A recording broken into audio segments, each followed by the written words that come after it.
Hello. We are live. Hello. How is everyone? Wow, I'm terrible at this. You sounded so ready to be live. I was so not ready to go live. You were so ready. Yeah. Wow. Hello, everyone. The show is starting a bit late today. We apologize, but there's been some shenanigans going on. As there fault. Is. It's Halloween. It's Halloween. There's things that are all over the place and stuff's happening, and it's a whole thing. But it's fine. We're all here. We are. How are you today? I'm very tired. I've been up since 3 a.m. Yes. It's, as always, it is 3 a.m. football Monday for us today. However, there was no F1 race, so we got some of our sleep. Yes. So that was nice. But we're here. We're ready to go. We're ready to cause some trouble, possibly break some hearts, make people mad at you. As the lovely Adam Collins has said, scream at Jacob today. There will be screams. There will be screams. You know, so it should be good. I can't wait until Adam can actually physically grab you by the shoulders and shake you on the left. Right? Oh yeah, you're gonna be so glad you're vaccinated, Jacob. Yeah. It's gonna be like that scene on Airplane. An airplane when they're shaking the lady in her feet, and then there's a line of people they got a black jacket and a baseball bat, everyone's just slap you across the face a few times. Yeah, I'm willingly inviting people to join in on this, so that's going to be fun. Well, with all of that being said, let's jump into our first one. Hold on. Oh, I got to probably introduce everyone. Hold on. Yeah. We need to give everyone their due to talk about their Halloween costumes that you're definitely not wearing today. Yes, I'm going as me. No, you know what you're dressed as? Because you look very basic right now. You're dressed as an American. Yeah. You're a basic bitch. Yeah, sounds good. Basic Jacob bitch, is good with that. Basic. All right, fair enough. Robbie Parker. Hi. How are you? I'm tired, but doing great. I kind of stole from Taylor when I saw her Hogwarts merch. I decided I had to do the same. This is me in the common room. You know, it's been a long week. I'm just ready to chill before classes tomorrow morning. That, and I didn't have enough time to throw together a Gambit cosplay. So that's where I'm at tonight. Nice. Trying to figure out how to get Ginny Weasley to, go down and get Ginny Weasley. Chamber of Secrets, yeah, all that good stuff. Open the Chamber of Secrets. Mara. I know it's surprising. No one could have ever seen it coming. I'm a cat. Wow.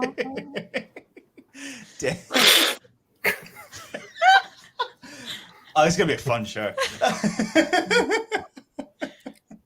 I mean, I feel like this theory is a fun theory, so we can go with that one if we really want. I like that. Dan is Mara in costume and Mara is Dan in costume. Yeah. No, I'm just wearing one of my favorite Halloween shirts. He's dressed up as a person who believes they can make a living on YouTube. Exactly. Listen, I'm already ahead. I got street Skittles tonight. It's not drugs. I went it's an Arkansas thing, isn't it? Neighbors that I haven't met yet, and everybody was outside handing out candy. And on the way back, some poor child had dropped a fun-sized bag of Skittles, which I picked up and ate because you don't get street Skittles every day. It was sealed. Yeah, sealed mostly. No, it was definitely sealed. Well, and then I feel like there's no persuade the child to give him candy. I did not persuade. That is a little kid dressed as Mario, and he'd already gotten into the candy, obviously, because he was literally running circles around me. He was like, "Here's the big Starburst. Here's a bag of M&Ms." I was like, "All right, great, I'll take it. You obviously don't need any more tonight." He was adorable little Mario, but yeah, he dipped into the Halloween. Dan literally took candy from a baby today. We bought 100 bags too many candy last year, and this year we ran out. So we have to adjust our candy. We're honestly debating though, because we love Halloween so much, if we're gonna be the full size candy bar house next year, because that was always my dad's thing when we were kids. We were the full size candy bar house, and we had so much scary shit in the yard that you had to earn that full size candy bar. You were gonna pee on the way to the house. Yeah, we had a lot though. We had a lot of. The whole thing is going to be us talking about the trick or treaters, but we had a kid. There was a kid that I thought he was wearing an open Dodger jersey and jeans and a white shirt, and I was just like, oh, I wonder if his dad just kind of put him in a costume, and I was like, who are you dressed as? He's like, I'm Benny the Jet from The Sandlot. And I was like, oh my God, you're my favorite costume tonight. That's funny. Adam, how are you? I'm just living vicariously through their trick-or-treaters. I have moved around so much that, as recently as a few years ago, I had trick-or-treaters. Where I live now, I don't have trick-or-treaters, so it just varies. But that sounds so much fun. So I didn't have a whole lot to work with, so I have my officially licensed Sheriff Hopper Stranger Things Hawaiian dad shirt. But if that's not good enough, I brought Grogu for bonus points because I've heard that he, helps with the kids. And helps with ratings in general. So here he is. Oh, our numbers just spiked as soon as you put that on screen. Yeah. Our numbers just spiked. So we're gonna quadruple. Hang on. And he's dancing to silent music, so we won't get hit with any rights issues. So you can just make your own music, and but I love this Grogu because he's so wobbly. Disney will own this channel, so just be careful. Yeah. Hey guys, what if when we're all I paid my LA, $20. if I made Grogu macarons? What if I made Grogu macarons?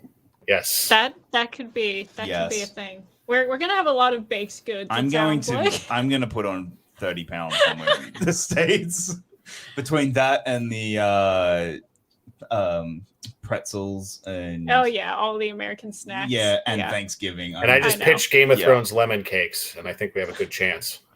Yeah. No, see, here's the thing. Do you want to know how I stay so thin besides genetics? Dance party. So you guys are going to go and listen to my dance mix, which means we're going to have dance party all the time. I mean, it sounds good to me. I feel like this is a foolproof plan. As long as it's the pirated score to womb, I'm in. Only the best for our dance parties. Oh my god. All right. Oh my god. Hey, look, it's your cousins.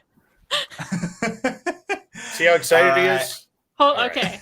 All right. So I went with the very lazy option of throwing on my Quidditch jersey. One, because I didn't want to put in the effort. Two, because it gets very hot in this room, and anything other than a thing with no sleeves is too much for this room. So that's what we're going with. We literally went and bought I also have my skeleton socks on. Ooh. Love that. We're all ready to go except for you, but yes, it's fine. I'm me. Yeah. It's November here. I have an excuse. You're still on American time, which is fair. All right. Let's jump into this. We have I'm scared. The Dark Knight versus Star Trek Beyond. Dan, I am going to start with you for this one. I'm a Trek guy, and I don't have the negative opinion of Star Trek Beyond that some do. I think that it's kind of a throwback to the original series in many ways, and it does frustrate me that they never really ever want to show the Enterprise actually out in space. They want to either break the crew apart or destroy it. But I love the dynamics between the crew, and it's a great character movie. Having said that, The Dark Knight for me very easily takes this one. All right, Robert. I agree with that. I like Star Trek Beyond quite a bit, actually. I have a lot of love for that movie, more than most. But The Dark Knight is it's The Dark Knight, and it seems like a basic pick. I know there's some contrarian takes these days that The Dark Knight isn't that good. Yes, it is. It is that good. So definitely Dark Knight. Yeah, I'm gonna pick Star Trek Beyond. The Dark Knight is awesome. Great stuff. Love the work going on there. Star Trek Beyond is specifically catered to me. They're just what can we put in a movie that's she's gonna go see and then see a million times? And I'm like, it's that movie with that cast specifically and everything that's going on. So that's what I'm going with. All right, Adam. I agree. The Dark Knight is fantastic, and earns the accolades. And I'm sure we're going to get deep into a lot of discussions about it as we go on into the bracket. What I will say about Star Trek Beyond, though, is even though it's kind of like a minor adventure, that's what I like about it. It kind of showed what's possible with this new version of the characters. I want to see one-off adventures with these characters that have maybe not the biggest stakes in the world. But That said, Star Trek Beyond has a ceiling. Dark Knight transcends genres in a really cool way, and I love it. So I'll vote for The Dark Knight as well. And Mara.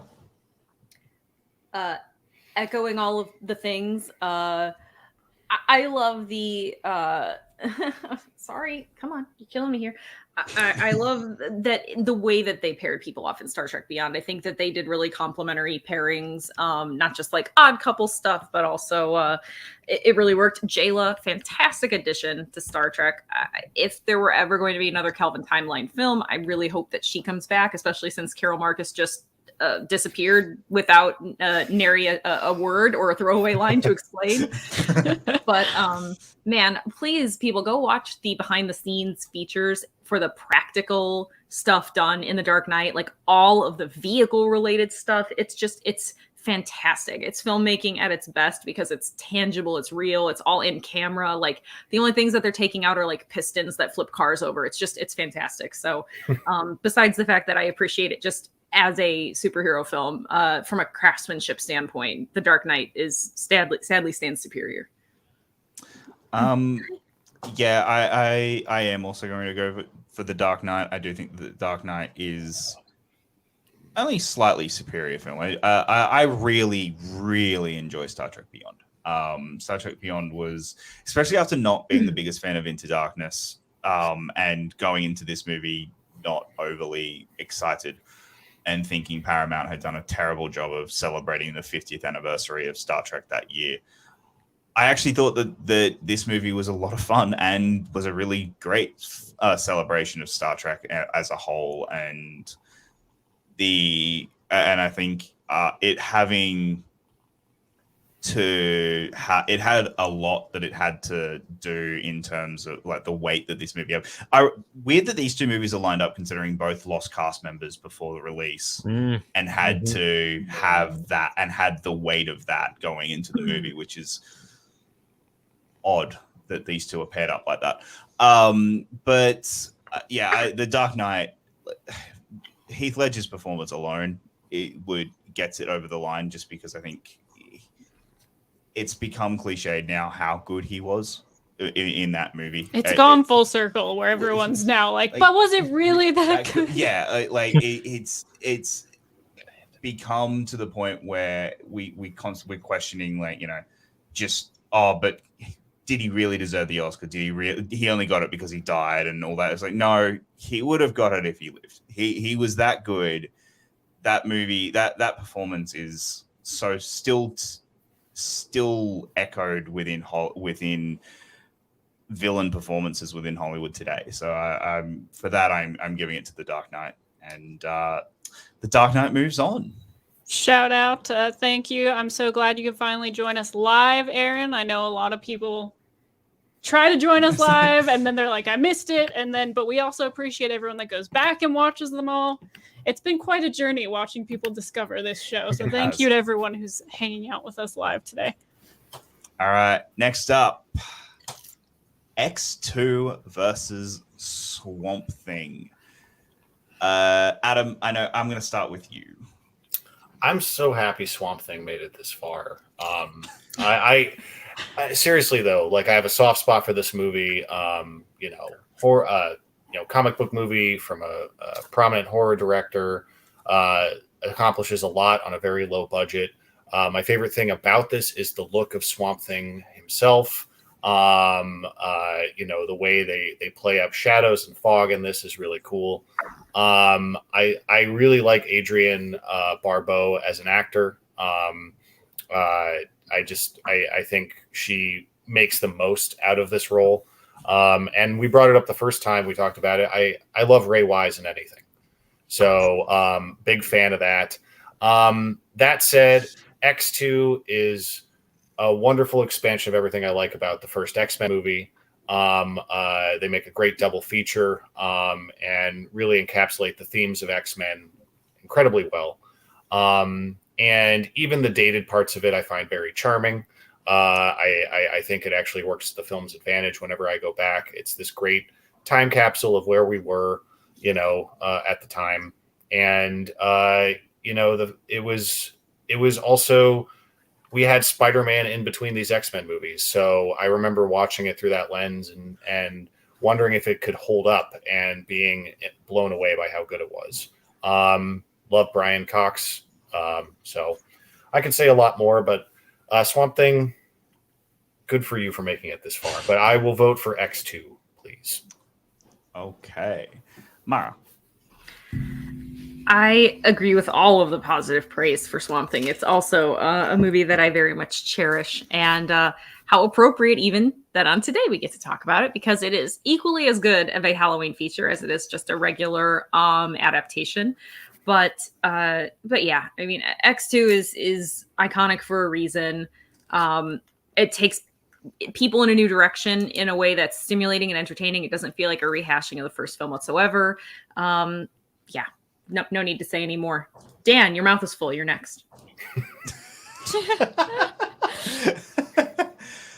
I'm not going to be that mean, but Am I officially recognized by the chair? Sure. I was just joking. I'm sorry. Prior to Logan, X2 was the best Wolverine we ever got on screen. I think it actually rendered the X-Men Origins Wolverine movie completely meaningless because they told the story incredibly well in X2. But we didn't get a naked butt in this movie. The Nightcrawler opening sequence is such a great, that's one of my favorite superhero sequences in general, and as someone who was a fan of Nightcrawler, I really thought he was cool in the comics, and to see a movie kind of be able to visualize that in a really interesting way. I think X2 is the closest the movies ever got to the quality of the X-Men animated series, and they brought over a lot of things that had been done in the animated series really well. Brian Cox is a great villain. I do think the whole plan with the son, and that's a little I think it's a little too big for me, just because the personal stakes and personal conflicts are so solid in this one. And I love that they, going in, I didn't know they were going to be springing the whole Phoenix saga on us, and I love that they were able to work that into the movie. I was very not happy that they messed it up twice following this. But the same person twice. Yeah, I mean, especially as far as the original X-Men films, I think it's everybody at their best. James Marsden actually gets something to do in this movie. It's the only X-Men movie where Cyclops actually had a reason to be in the movie. I love all the stuff with Pyro and the allegory, and I don't know. It's my favorite. It's up there with Logan for me as far as my favorite X-Men movie. So do respect the Swamp Thing, but I'm a big fan of X2. All right, X2, Parker. Yeah, just kind of echoing what everybody said. I like Swamp Thing fine. I think it's at least inventive. It's different. It's unique. There's not a lot of else that we're gonna be talking about in these bracket shows that's like Swamp Thing. But I don't think it succeeds. I don't care for it too much. X2, I'm not quite as high on the first two X-Men movies as a lot of people are. I like them. And I think X2 is obviously the best of them, but I was just more of a Spider-Man guy and got into X-Men a little bit later. But yeah, I mean, Dan said it. It's definitely the best Wolverine until Logan. I like how in this one they made Magneto a more of a morally gray character because he helps the team and he betrays, whereas in the first movie he's just pure villain. We actually got to see more with the Magneto character and the relationship with Charles. I mean, the scene where he's breaking out of his plastic cell is like the best Ian McKellen moment of those first three movies. I agree, James Marsden. James Marsden has something to do in Last Stand. He has to die in that movie, so that's important. Also, off he could screen, run away off with screen. Bryan Singer to go make an inferior movie. Yeah. But yeah, X2. All right, we have a new guest coming to the stream just in time to give A a challenger vote. approaches. Just in time. Let's welcome. There she is. Oh my. Hello. Hi. Hello. Hello. How are you? I feel woefully overdressed. Well, we were just talking about your movie, I think. Oh yeah. I am some kind of iteration of Aurora Monroe. It's I don't know. This is the 10 minute thrift store version of Storm. I like it. But it happened. I've got like a brooch somewhere here. Yeah. Nice. That's going on. I've got some war paint on my face. But yeah, I mean, because it's perfect. It's perfect timing. Very It's short. absolute perfect But yes, timing for you to I- weigh in on this. I swooped in just in time to say X2. Perfect. X2 over Swamp Thing. Even though I think X2 is pretty much on par with X-Men, the first X-Men is special to me. That is a very special superhero film to me. I do love it. Not quite at the heights of some of my absolute favorite superhero films, not at the heights of Wonder Woman or Superman the movie, but it is an essential a superhero movie for me, and X2 absolutely kept up with it and followed suit. Oh my God, sorry, but somebody just nailed it. Yeah, this is Kita's war paint from Atlantis: The Lost Empire. That's the pattern. That's exactly the pattern that I was going for. Yep. Hop and Andy gets it. Live action adaptation coming at you. I just didn't Starring Marisol McKee. That's next year. Yeah, that's next year's outfit. But yeah. All right. Love I it. just came in just to say that. Good night, everybody. Good night. Stick around. All right. You gotta Well, say it I like don't Arnold have. Schwarzenegger if you're gonna say it. Okay. Are you good? Are you all right? Okay. I'm good. All right. We had a special guest show up while you were away, Okay. but we've But we also lost Robbie. Robbie died. put through X2. Robbie's here, he's X2 has making officially popcorn. gone through. All right. X2 That's where we're at. has gone through. Okay. All right. Next up, we have. I'm very sorry, Mara. Don't be. Zack Snyder's Justice League versus Black Panther. Mara, I am going to start with you. That is no. After it was pointed out that apparently, no matter what I do, it somehow might influence other people to make bad decisions. I'm going to abdicate responsibility there because I was told that I am in some way persuasive and or have special powers, and I don't want to influence anyone to do anything they don't want to do. I know exactly what I'm doing, and everyone else can do what they want to do. But I know. Are you referring to the fact that you've already? No, I'm not lying. Are you referring to the fact that you low-key started your own bakery cult? Yeah, that's the one. Yeah, You are very like influential. a Silver Shamrock Bakery. Mm-hmm. All right. Well, Marisol, I'm going to go to you then. Because I have lost all control, apparently. This sucks. This one sucks.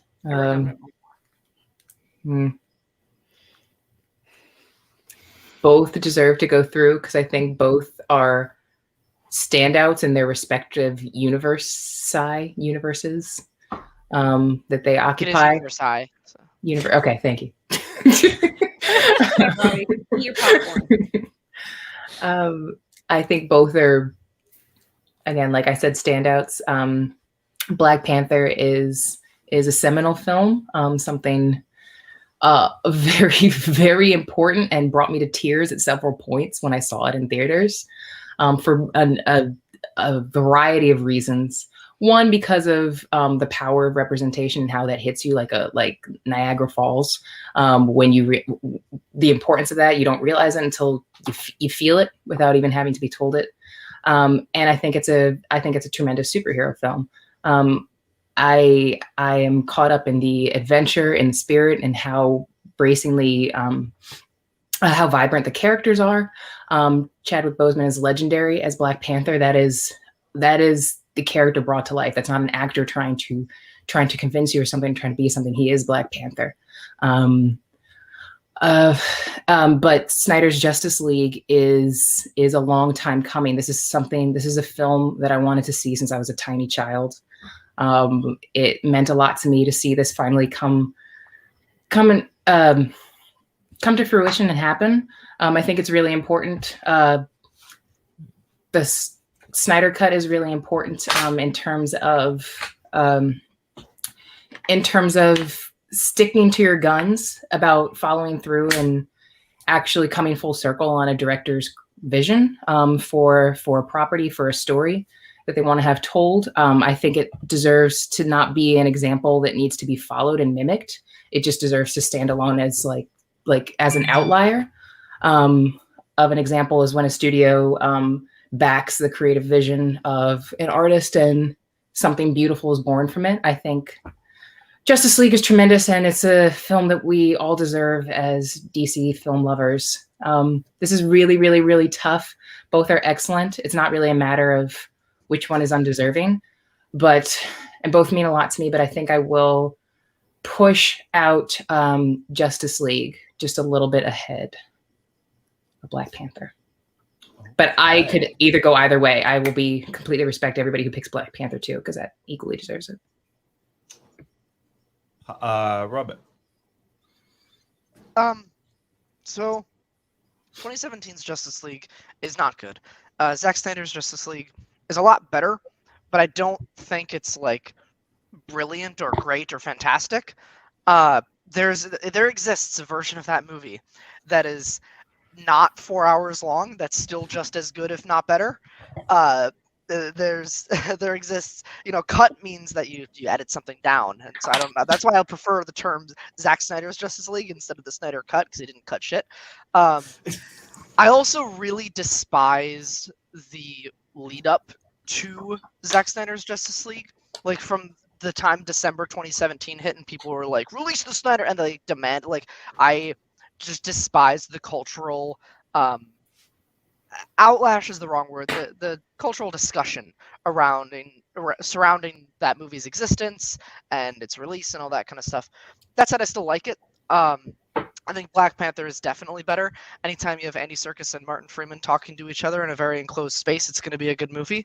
And I love what Michael B. Jordan's doing. I think Coogler is a far better director than Zack Snyder.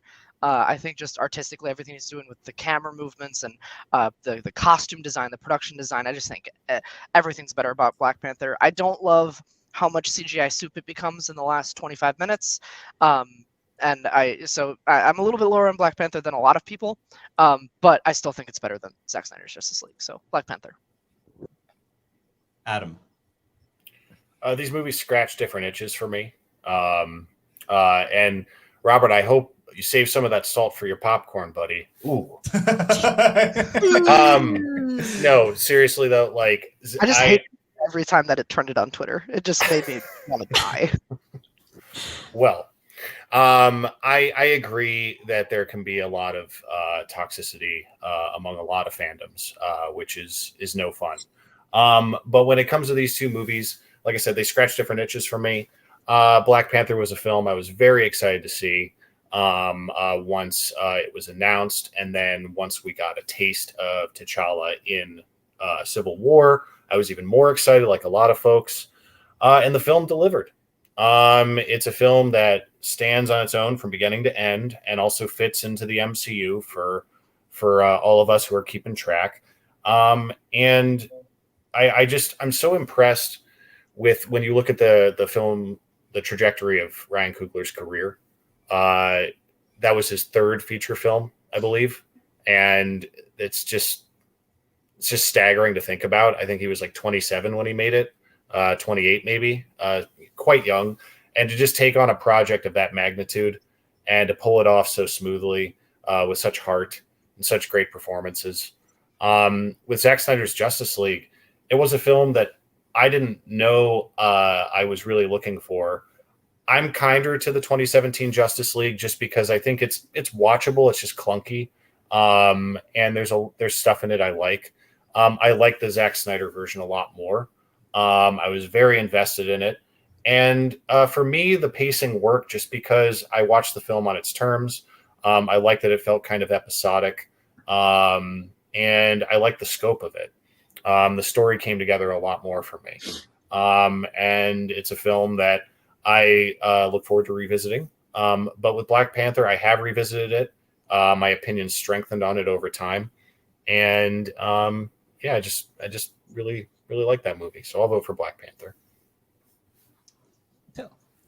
Oh no. What have we done? Taylor needed a minute. And you're up. Yeah. Can we ask Webcam HD XYZ what they think? So this computer hates I feel like their answer would be us more a lot. But anyway, that was my rant about Zack Snyder's Justice League. Moving on. Just kidding. Okay. I also have a complicated relationship with Justice League just because the whole cult movement around release the Snyder Cut was the bane of my existence for as long as it existed. When we were at Comic-Con and we saw all the billboards and bus stop signs and crap that people had paid for, it made me want to die. It was trending on Twitter all the time. I had to mute like every combination of Zack Snyder and Justice League and release the Snyder Cut that existed. That's not fair to tie to the movie, but it's just part of it. Like, it's part of my experience with it and like how freaking much of a headache it gave me. I was disappointed by the original cut of Justice League. I kind of didn't have any interest in seeing another cut of it, but we sat down and watched all of Zack Snyder's Justice League, and it is a definite improvement. I still think there's too much of it. And there are things that don't quite work for me, but I'm also not... Like, I'm very 50-50 on the DCEU films. I'm not someone who's completely sold on everything that they're trying to do. So that, take that for what it's worth.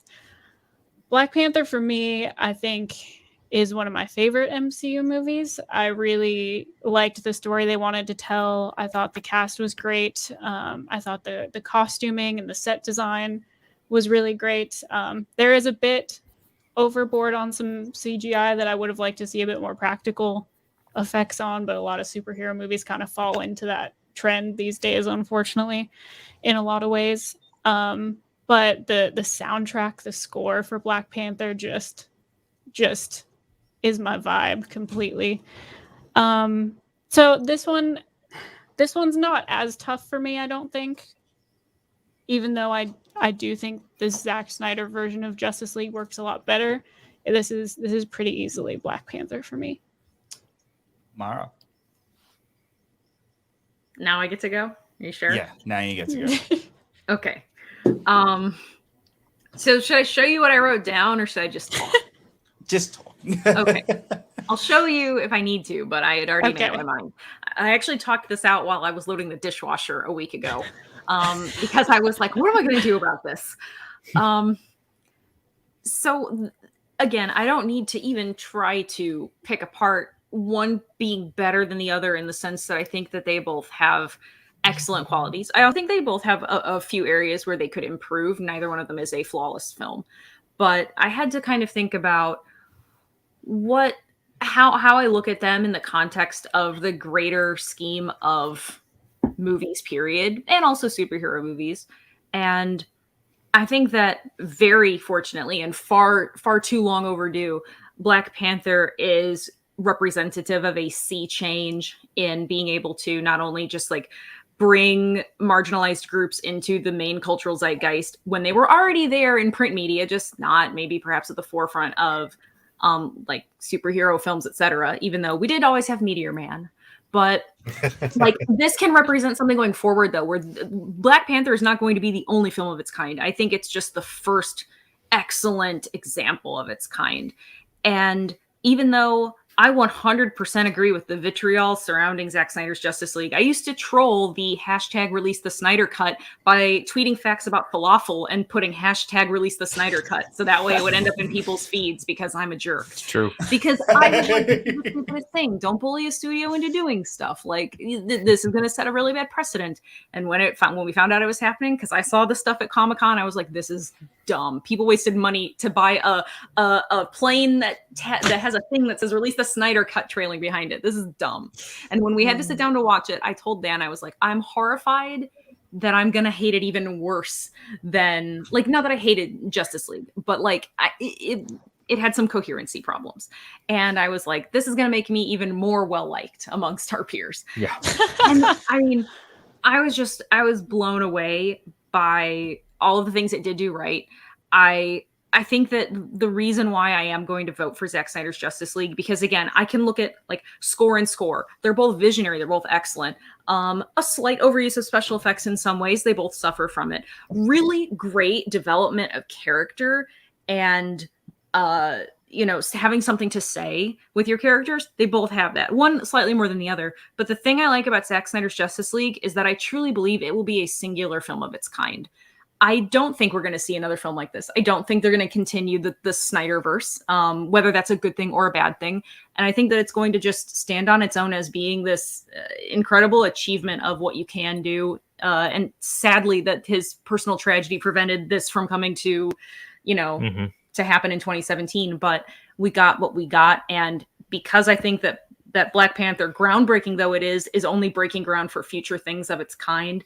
I think that Zack Snyder's Justice League broke ground for itself, and it's just going to stand there on its own forever. So I'm going to vote for Zack Snyder's Justice League. And that was what I wrote in my phone. So it's true. Dan?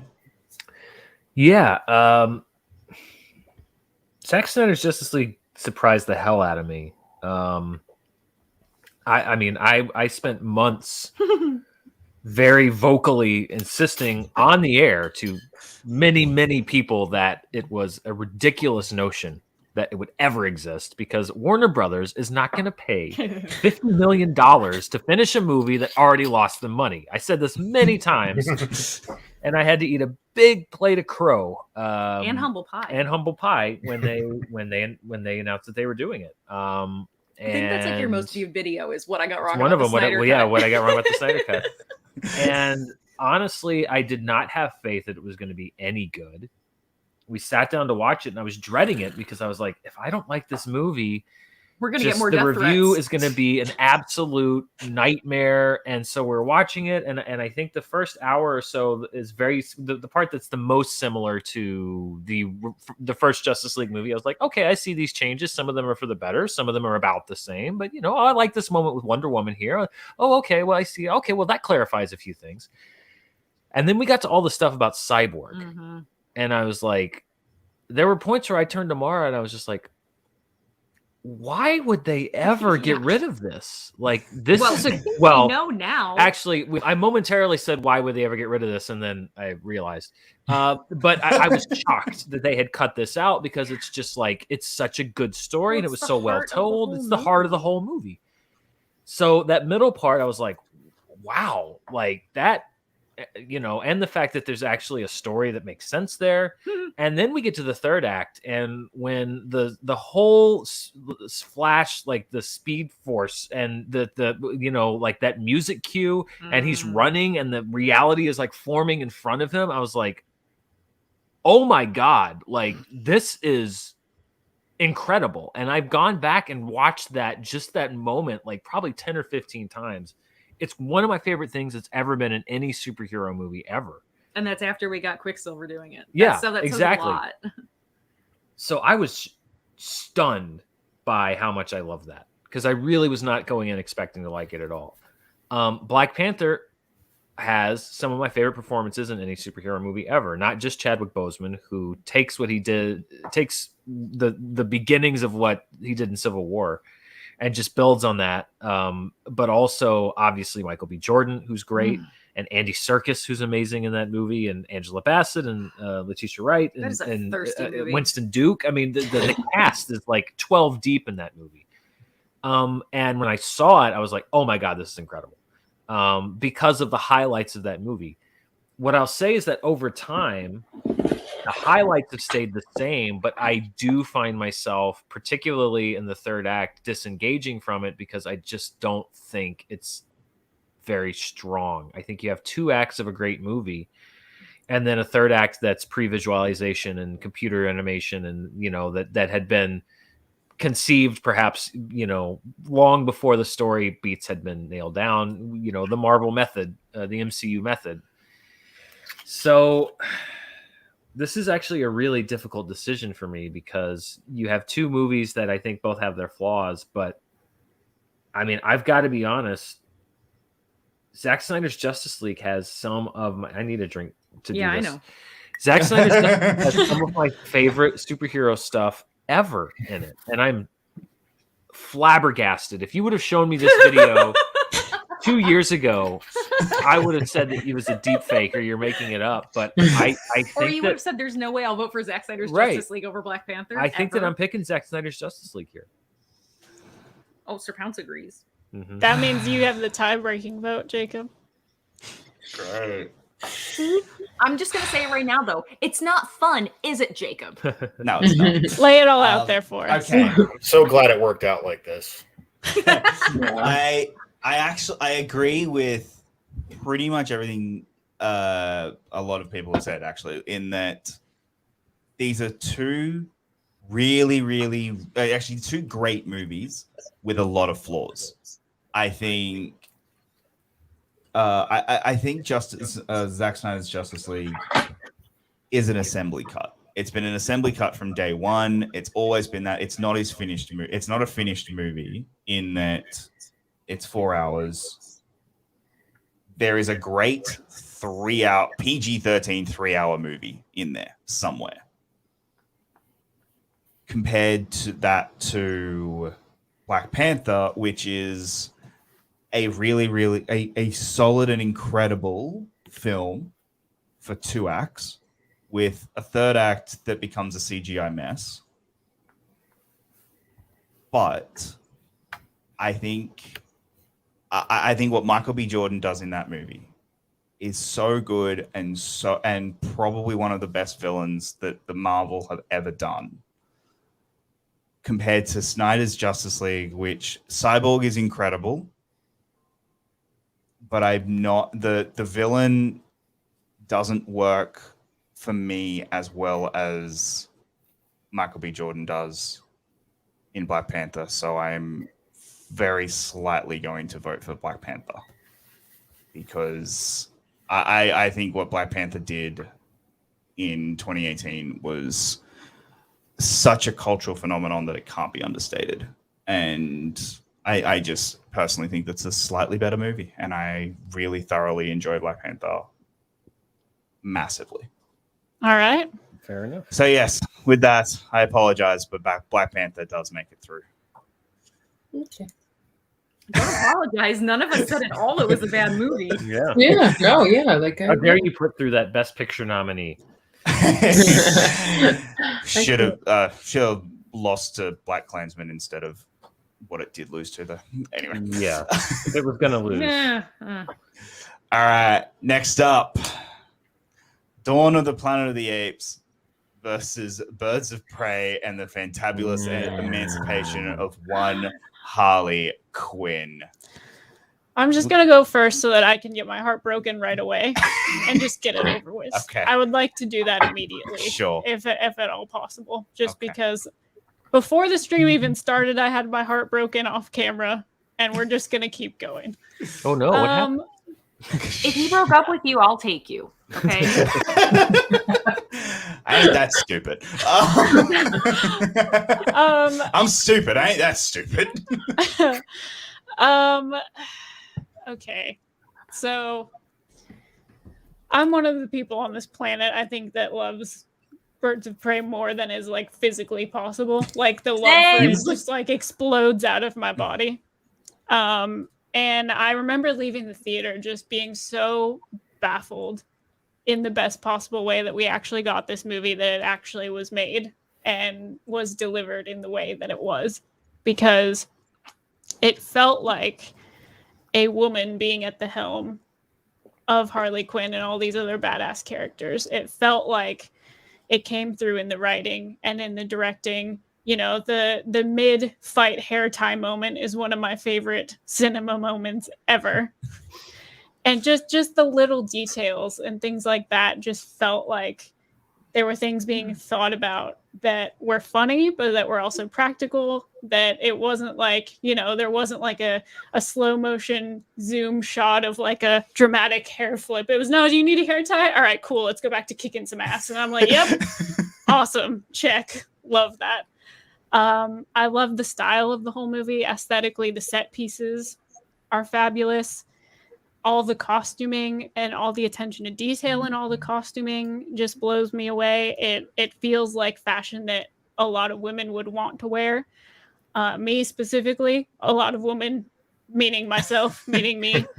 And I just think, yes, well. You're not allowed to laugh at that. And just the way that Margot Robbie is in this movie, just the way she embodies the character, the way that all the actresses just feel like they're having a great time. They feel like they're allowed to explore these characters in ways I don't know if we would get with a different script or a different director. And that can be true in any case, but it just feels like everything came together the way that it should have. I think the action is incredible. I think, Margot doing a lot of her own stunts.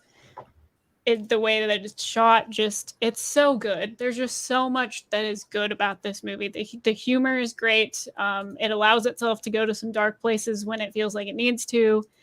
And it's just visually like it's an explosion of awesome. And it just makes me so happy because I don't think we'll ever get a movie quite like this again because people were like, I'm not going to spend money to go see that movie, which makes me sad, but that's okay. We got this one, and I'm gonna be happy that we got this one. And I'm not gonna spend any time talking about Apes just because I'm not voting for it, and I'm sure everyone else will do the job for me. But Birds of Prey is my vote. Thank you for coming to my TED Talk. Dan, would you like to go? Yeah, I was quite pleased with the Birds of Prey, and I was very sad to see that it didn't do well. I thought it was really smart, very funny. I think that Mary Elizabeth Winstead is hilarious in that movie. I think you mean me? Yes, you. I think that Margot Robbie finally gets full ownership of the character of Harley in that movie, and I don't think she's ever going to have that seized from her again. At least I would hope not. And there's just a lot to like, even with just the stuff they were doing with Ewan McGregor's character and how they portrayed him. And he could have just been a generic mobster bad guy character, but they're actually doing something interesting with him. I would vote for Birds of Prey against a lot of movies on this list. However, unfortunately, it's up against Dawn of the Planet of the Apes, which is my favorite of the 3 new Apes movies. And I like all 3 of them quite a bit. And I mean, Andy Serkis is wonderful, but Toby Kebbell in this movie, so freaking good as Koba. And it's just such a tragedy just to see what happens and how everything unfolds, and that, they were this close to being able to make things work out. And it's just a tragedy of circumstance and timing. And, even that shot of the end where the apes are getting together and, man literally fades into the background. It's just such a great way to end that film. And I love Dawn of the Planet of the Apes so much. Toby Kebbell should have been nominated for all the awards. Fuck yeah. I have to go Dawn of the Planet of the Apes here. Marisol.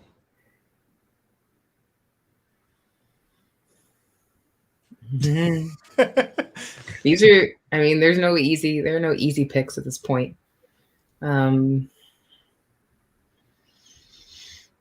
Both extremely solid films as far as I'm concerned. I do agree with you, Dan. Dawn is also my favorite of the new trilogy. It captures everything. It captures all of the themes. I think that new trilogy was trying to say. It hits kind of all of the bases in one film. I do think it is great. Birds of Prey, I do quite enjoy as well. I'm really due for a rewatch. I did only see Birds of Prey once, and I am due in theaters when it came out, and I am due for a rewatch. I do think it does meander a little bit. It's hard to kind of grasp a story in the film. I remember feeling kind of like flapping in the breeze a little bit. But then kind of in the third act everything seems to kind of get on the same track in the third act. And it does finish strong. But it's just so refreshing. I want nothing more than to see more films like it. And it's just so night and day when you see like a character like Harley Quinn presented and told in the story directed by a male director, male filmmaker, versus you see her kind of unleashed when a female filmmaker is telling her story. and I want more of the latter. I really do. And I do enjoy so many characters in that. I love Huntress. You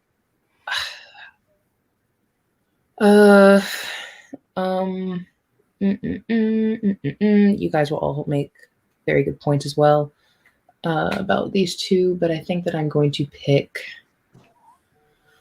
I think I'm going to pick Dawn of the Planet of the Apes. It is with a heavy heart, but I think I'm going to pick that. Mara? This is actually very tough for me. Okay, the trailers for Birds of Prey.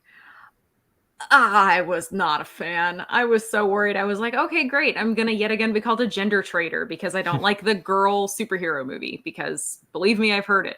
I just don't identify very much with women of any kind, let alone like superhero-y ones because sad but true, I'm not actually a superhero.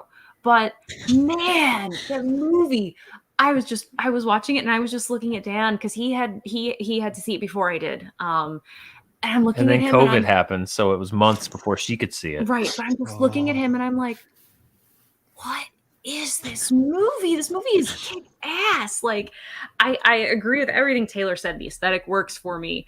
I love the dynamics between them. And honestly, one of the things I love the most is that it doesn't really feel like it's heavy-handed feminism because heavy-handed anything does not work for me.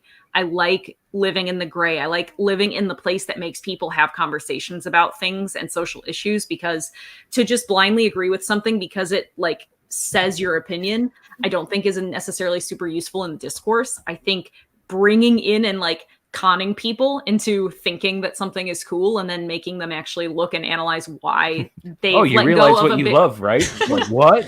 Well, like they can let go of something that's a preconceived notion about someone for whatever reason makes them different from who they are and say that you can just look at something for what it is instead of for who someone is, you know, like for what they can stand for rather than what they physically are. Yeah. But God, of course, this is tough because this is my favorite of the modern Apes films. I love the idea. I mean, their most sacred thing is ape must not kill ape. Like that is, it fuels everything too that goes into War for the Planet of the Apes when he's seriously like, am I Koba now? Like this haunts him. Like this is such a pivotal part of Caesar's journey. And oh my God, I don't know. I really don't know. This is very, very tough for me. This is sadly, I know it sounds like it doesn't make sense. This is harder for me than when I was loading the dishwasher and aggressively arguing with myself about Black Panther or Zack Snyder's Justice League a week ago today. God, I think that even though I love Birds of Prey, and I do think it says a lot of things, I really, really do, but the deeper issues of humanity that are addressed, and again, I love it, it's through the prism of animals, but like that it addresses our humanity and it gives us a look at what we can do to ourselves. And of course, the performances, like Andy Serkis and Toby Kebbell give two better motion capture performances than some actors have given with their real full physical bodies in movies. So it is also with a heavy heart that I will vote for Dawn of the Planet of the Apes. And I'm crying now. Wine. I hate you. That's fair. You specifically. That's Oh, I thought you were talking to me. Oh no. No. She's looking at me. Pointing to me. You specifically. You. That's the most scared I've been on Halloween, Taylor. Robert? Yeah. I think Birds of Prey is good. I love Mary Elizabeth Winstead in this movie. I love Ewan McGregor. I like Margot Robbie a lot. For me, the storytelling of like the fourth wall breaks and the narration in this kind of movie just does not work for me. I still think there's a lot of good stuff. The soundtrack is amazing. The action is done really well, and I forgot who mentioned it. I don't remember who it was. I'm sorry. You aren't drinking tonight, Robbie. Get your shit together. I know. Somebody said it finishes strong. The third, it sticks the landing, which is something that very, like, if we're talking the grand scheme of 2010s, 2020, like in the last 20 years of superhero movies, not a very high ratio do. Like really stick the landing, and that's something Birds of Prey does really well. That being said, Dawn of the Planet of the Apes might be my favorite Apes movie, period. Nobody said Gary Oldman yet, but Gary Oldman. He's incredible in this movie, and I love what Mara said about flipping the mirror on humans through apes, and just every ape together strong. The fight in the end at the top of the tower is so good, and just everything that's happening in Dawn of the Planet of the Apes just works for me on every single level. That movie's incredible. Adam? Yes. So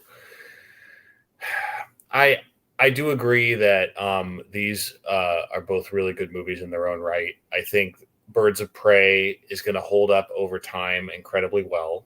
I think it already is. And even though it didn't have a big box office, I really feel like that movie's getting its due. The more people revisit it, the more they discuss it. When you compare it to the two Suicide Squad films, I think there are things that it does better than both of them, especially as it pertains to Harley Quinn. It's her best outing by a mile. I like James Gunn's Suicide Squad okay, but I do think her inclusion in it feels a bit shoehorned compared to this, where it is her story. And all the other stories feel organic to it as well. I really like Ewan McGregor as Black Mask. But when it comes to these new Apes films, a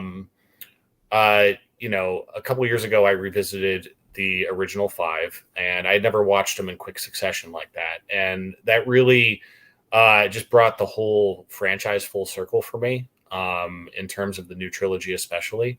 And when you see the best parts of the original movies encapsulated in these films, especially in Dawn and War, it just shows you how good the storytelling can be with this premise, when it takes itself seriously. And because the effects were where they were at, even though, we know we're seeing a creation, the performance is still there. The performance is still honest. And that's what makes those movies so immersive, in my opinion. I really like the stakes of Dawn of the Planet of the Apes. I think things really come into focus. And it's tough to have to pick between either of these. I agree. But my gut feeling swings me towards Dawn of the Planet of the Apes. All right. And with that, Dawn of the Planet of the Apes makes it through. You better sleep with one eye open. That's all I'm going to say. Fair enough. That wasn't just we appreciate this movie, but we're voting Planet of the Apes. That was I only voted for it alone, and it got slaughtered to death. So you better sleep with one eye open. That's all I'm going to say. I'm okay with this. If we all do something, but Jacob pays for it, I'm okay with this. Thanks, Marcel. Yeah, scapegoat. I like that a lot. Yeah. Next up, Raiders of the Lost Ark versus the Legend of Zorro. How did Legend get this far? What did it go up against? What? Let me find out. 1 second. I was about to be roll mad back the because for a tape, second I London. thought this was Mask, and then I realized lost it was to Legend, and I Ant-Man or had more something, didn't it? questions. So Couple of, Raiders of the Lost Ark beat Joker. Good. Yeah, surely. Right. And then Legend beat RoboCop 3. Yeah, that's why. Oh, okay. Oh. Stand I by voted- that one. Yeah, I voted for RoboCop 3. I remember that. I do remember you did that. All right. Rip Torn, baby. All right. Parker. Raiders of the Lost Ark. It's just a quintessential movie. It every 10 minutes something new is happening. Harrison Ford brings the character to life. It's my favorite Indiana Jones movie. It's this movie's so good. And Legend of Zorro has some interesting stuff. I like the villain actually. I think that it's interesting. Just the whole divorce plot and the blackmail is just the worst. So Raiders of the Lost Ark for sure. Marisol. Yeah, super quick. Obviously, Raiders of the Lost Ark. Obviously, sorry, Legend of Zorro feels like kind of a Saturday morning cartoon iteration of the first film. Like it's just which actually I think they did knock it down to PG, which has a lot to do with it. But it didn't no favors. A shoddier cornier movie in a lot of ways than the first film, which I think is terrific. Raiders, nothing needs to be said about Raiders. It is one of the most memorable, one of the most special films ever made. Nothing else needs to be said about it, at least in my corner. Raiders. Dan. I'll keep it brief. Jacob, Taylor, you're both NFL folks, so I'm going to quote the great ESPN commentator Chris Berman, who, when I used to watch ESPN, would introduce every highlight of the team that was currently at that time in Oakland by saying, "The Raiders." I am going with Raiders of the Lost Ark. It's quite a simple choice for me. Raiders of the Lost Ark. Mara. If I didn't need to say anything else, I would only need to say 4 words. That John Williams score. Also, that he outran a physical boulder thing. It really happened. He ran away from a rock. Raiders of the Lost Ark. Adam. Few quick words about Legend of Zorro. Rufus Sewell screaming. Antonio Banderas' straightened hair. Out of touch themes about divorce. And Raiders of the Lost Ark is a better movie.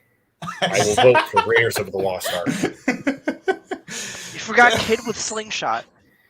Oh yeah. Oh, and Killer Monk sidekick, who I do kind of enjoy, but go on. I will take Antonio Banderas' straightened hair. Thank you. Sounds like They're so much better in Mask. Come on. Dude, I'm angry. I'm voting in protest. I don't care. All right. Well, you might get your. This one will be interesting, actually. Mystery Men versus The Mask. Taylor, I am going to start with you so you can get your anger and frustration out. I mean, this doesn't deserve it. That's fair. This matchup doesn't even deserve that level of respect of me being angry on it. But Mystery Men is garbage. It's absolute trash. It's not funny. It's trying way too hard to be funny, and it thinks it's funny, and it's really not. Like I might need to just preempt Dan, and I don't know who else wasn't on the show for that episode, but I come out and Taylor is watching Mystery Men for the first time, and I have never seen such loathing and anger on someone's face than when you. I had to invest my personal time. My own eyes had to watch that movie and take it in. When I could have been doing literally anything else would have been more enjoyable or useful. I could have been mowing the lawn. I could have been like capturing a spider with my own hand. Doing your taxes. I could have been doing that as well. That would have been great. Like, I could have literally. You were so. I mad. was furious that I got duped into watching that piece of garbage. Honestly, like, it's not funny at all. It's so boring. It's not even a long movie, but it feels like it. I watched it for 9 hours. Like, it's gross. Are we gonna make Taylor watch this when we're in LA? Is that what I'm hearing? Yeah. I think we need to. No, I will hitchhike dangerously with a stranger to get away from having to do that ever again. Oh, sweetie, I'll tie you up. No, we're all tying Jacob up, and we're gonna make him watch something he doesn't want to watch. That's fair. That's gonna happen. Yeah, no. So this movie is garbage in conclusion, and if I ever have to watch it again with my own 2 eyes, someone will have to die as a sacrifice. wow. So The Mask is what I'm picking. Adam? Taylor's like, I don't even like The Mask. The Mask is aight, but Mystery Men is garbage, so no. Well, Taylor,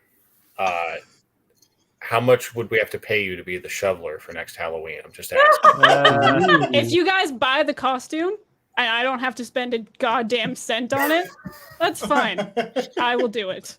What if Okay. we all just like got cosplay and we're mystery men in the house in LA? That's fine. I just don't make me watch the movie. If you make me watch the movie, I'm disowning everyone and never speaking to anyone ever again. I'm throwing my phone into a garbage disposal and no one will be able to reach me. I'm just calling dibs on the spleen. Yeah. No, I It'll mean, be Tom that is- Waits. Naturally. Love it. Yes, I would be. That's a tough act to follow, Taylor. You're welcome. So yeah, I'm happy to be here. So here's the thing. I feel slightly the opposite about Mystery Men. But let me just say about The Mask real quick. I revisited The Mask not too long ago.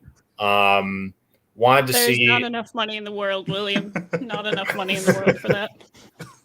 And I just wanted to see, like how it hit me nowadays.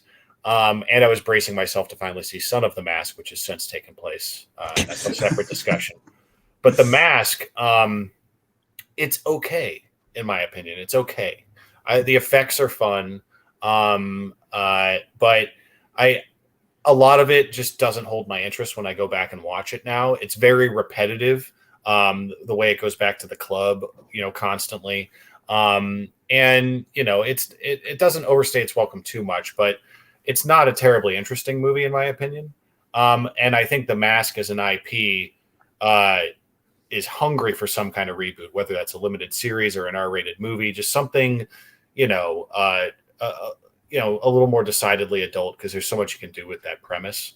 That said, Mystery Men, I'm sorry, Taylor. I do like this movie. The humor, I think, is coming at a very, steep angle. It's very arch. I get that, very broad strokes here.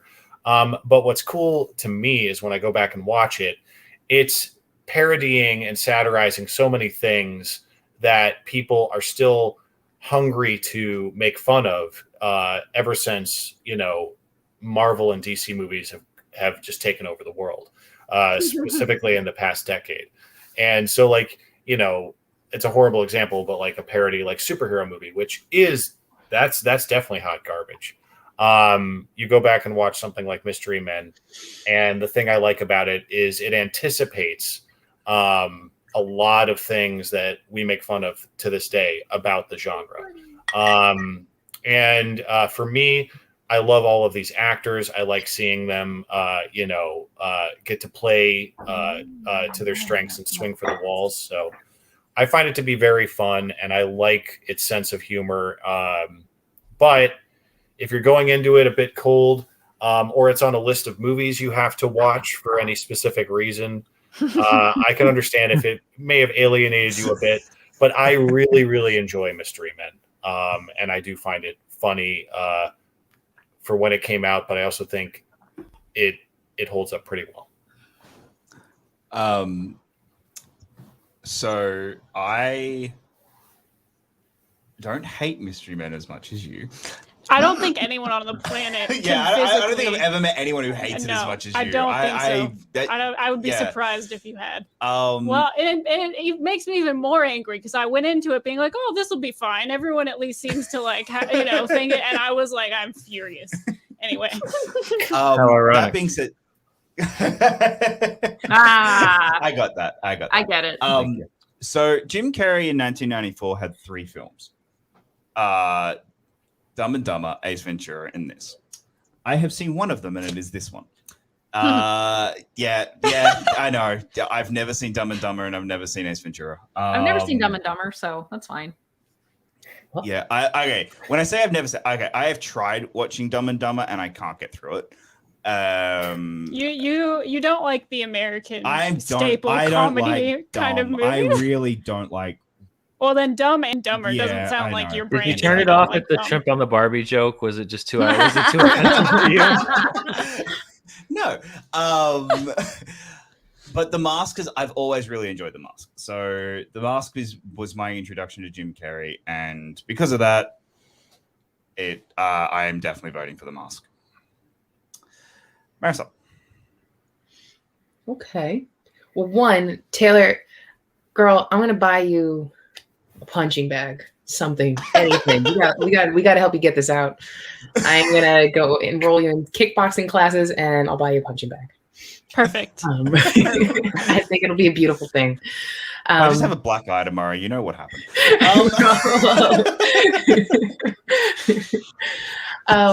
Yeah, no, 1999 was such a killer year for satire.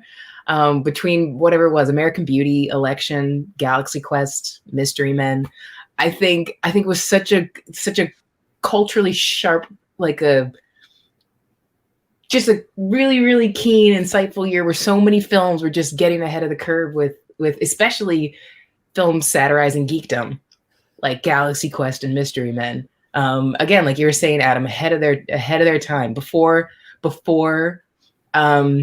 the industry got flooded with these type of films, before we even had a resurgence of Star Trek. There was Galaxy Quest being like, we're gonna send up Star Trek, and before we got an onslaught of superhero films in the 2000s and the birth of Marvel, or the surge of Marvel and everything in the 2000s. Here's Mystery Men sending up superhero films. I have a very soft spot for Mystery Men. I think it is a very clever, very fun film.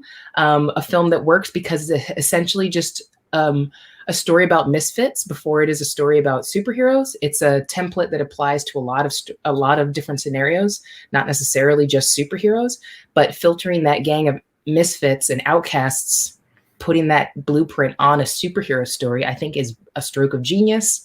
I do think this film has its fair share of flaws. It's very mid-budget, very mid-level, but it makes so much of that a talent cast. It's so insane how deep and talented that cast is.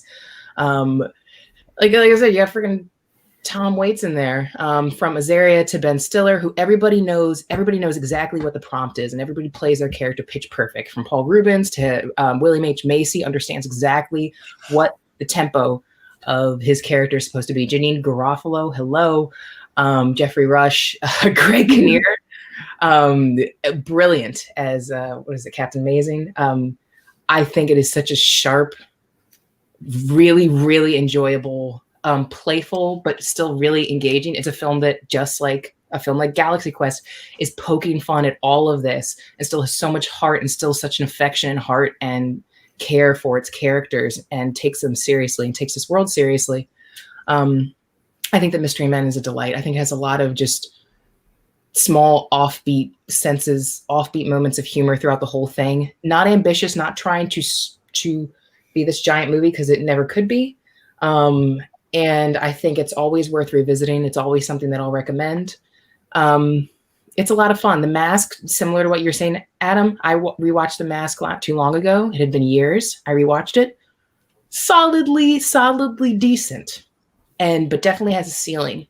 And special effects are still really, really fun and zany and zippy and kind of dangerous and a little scary, like a little menacing. The special effects in that film, that's always been one of the strengths of it, and it gets a lot of mileage out of that. But there definitely is a ceiling for it. Doesn't go a whole lot of places with it, but it is fun for what it is, and that deserves credit. But Mystery Men definitely edges it out in terms of longevity, in terms of appeal, in terms of rewatch ability, and in terms of how it really taps into all of our people who love these genres and love these stories. There is really something for, if you're a fan of these genres and even superheroes in general, there is absolutely something for you in this film that is going to make you smile and tickle your funny bone, and be really engaging. And I think it's a really fun, snarky, but still sweet and charming film. All right. Mara. I'm going to be very brief. I don't like what Jim Carrey is doing in The Mask just does not work for me. It doesn't work. It never worked. It never will work. It has nothing to do with my hatred of the sequel, which notoriously I hate. But it doesn't work. I don't like it. I find it painful and grating to revisit. I don't like it. And Mystery Men is awesome. It's ahead of its time. I like the humor in it. I like kind of the lens through which it looks at stuff. I'm just going to put Mystery Men. I hate The Mask. Fuck it. In fire. Pocket was fine. Dan, Well, first of all, there's an historical error that needs to be corrected regarding Mystery Men, which is that it has somehow become pop culture parlance that the Smash Mouth song All Star Oh, is courtesy of the movie Shrek, Oh, which yes. is Right. 100% not Not true. true. It was, in fact, launched by the film Mystery Men. It was the lead single off of the soundtrack album. All Star is courtesy of Mystery Men, not Shrek. That's very important to note. I was a massive Jim Carrey fan. 94 was a big year for Jim Carrey. It was a big year for me because I saw all of those movies in theaters. Didn't quite understand what was going on in several scenes of Ace Ventura. I found that out later. But I like Mystery Men. It's been a minute since I revisited it. But I really enjoy The Mask, and part of it too is coming from just the film geek side of me, which is that it was pretty revolutionary in its use of computer effects and the different things that it could do, and that particular application. And so it was a movie that fascinated me in many ways, in addition to a movie that I enjoyed. Neither of these are perfect films, but I am going with The Mask, but I would like for it to be annotated as well that I'm sticking up for Mystery Men and that it should get credit for gifting us with Smash Mouth's All Star and not Shrek.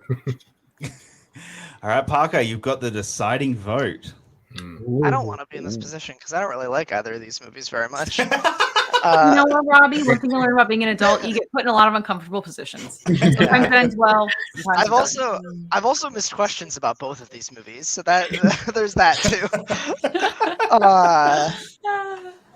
I'm not a big fan of either of these. I don't know if it's like the brand of comedy. Like I'm with Mara. Maybe it's just that I haven't seen a lot of Jim Carrey. I haven't seen the right Jim Carrey stuff, but I don't really like him as a comedic actor that much, honestly. I just probably haven't seen enough, but I like him much more as a dramatic actor. And then with Mystery Men, I'm not quite in the Taylor camp of it's hot garbage. I think it's like cold trash, maybe. It's getting there. Like it's noodles from the fridge that are a few days too old, but not so much that it'll make you sick to eat. Just enough. Right. The eggs are It's about got to that hit the kind of gelatinous expiration layer. date, but they're starting to smell a little early. I'm not a fan of that movie very much at all. I just don't. I'm with Taylor. I just really don't think it's funny. Like at all. I like the production design and I do like the costumes a lot. And I think some of the actors are trying, but a lot of the gags just really don't work for me. So I think by default I have to go for The Mask, even though I don't love that movie either. So The Mask. Ladies and gentlemen, All Mystery right. Men has been Well, eliminated. you know what? Good to Wow. know. Right. Okay. I bet neither one of these would have made it another round. So you know what? I'm not even mad. Oh, I know. Well, neither of them were making another round for what they're going up next. Yeah, no, they're not making it through. So I'm just glad Fair. it died on principle. you got one death. Yeah, I finally got a death. Damn it! Finally got one. All right. You hear that, Judge? Um, What she just said? Yep. got me I'm a very, death. very sorry to a few people here, but Oh, X-Men Days of Future Past versus Star Trek 4 The Voyage Home. Parker, I'm going to start with you because you had to have the deciding vote previously. Yeah. I like both of these movies a lot. I like Days of Future Past much more. And that just might be because I'm a bigger X-Men person than I am a Star Trek person. I think Star Trek For the Voyage Home is a very good movie and is among the best Star Trek movies, especially for those OG cast ones. I love.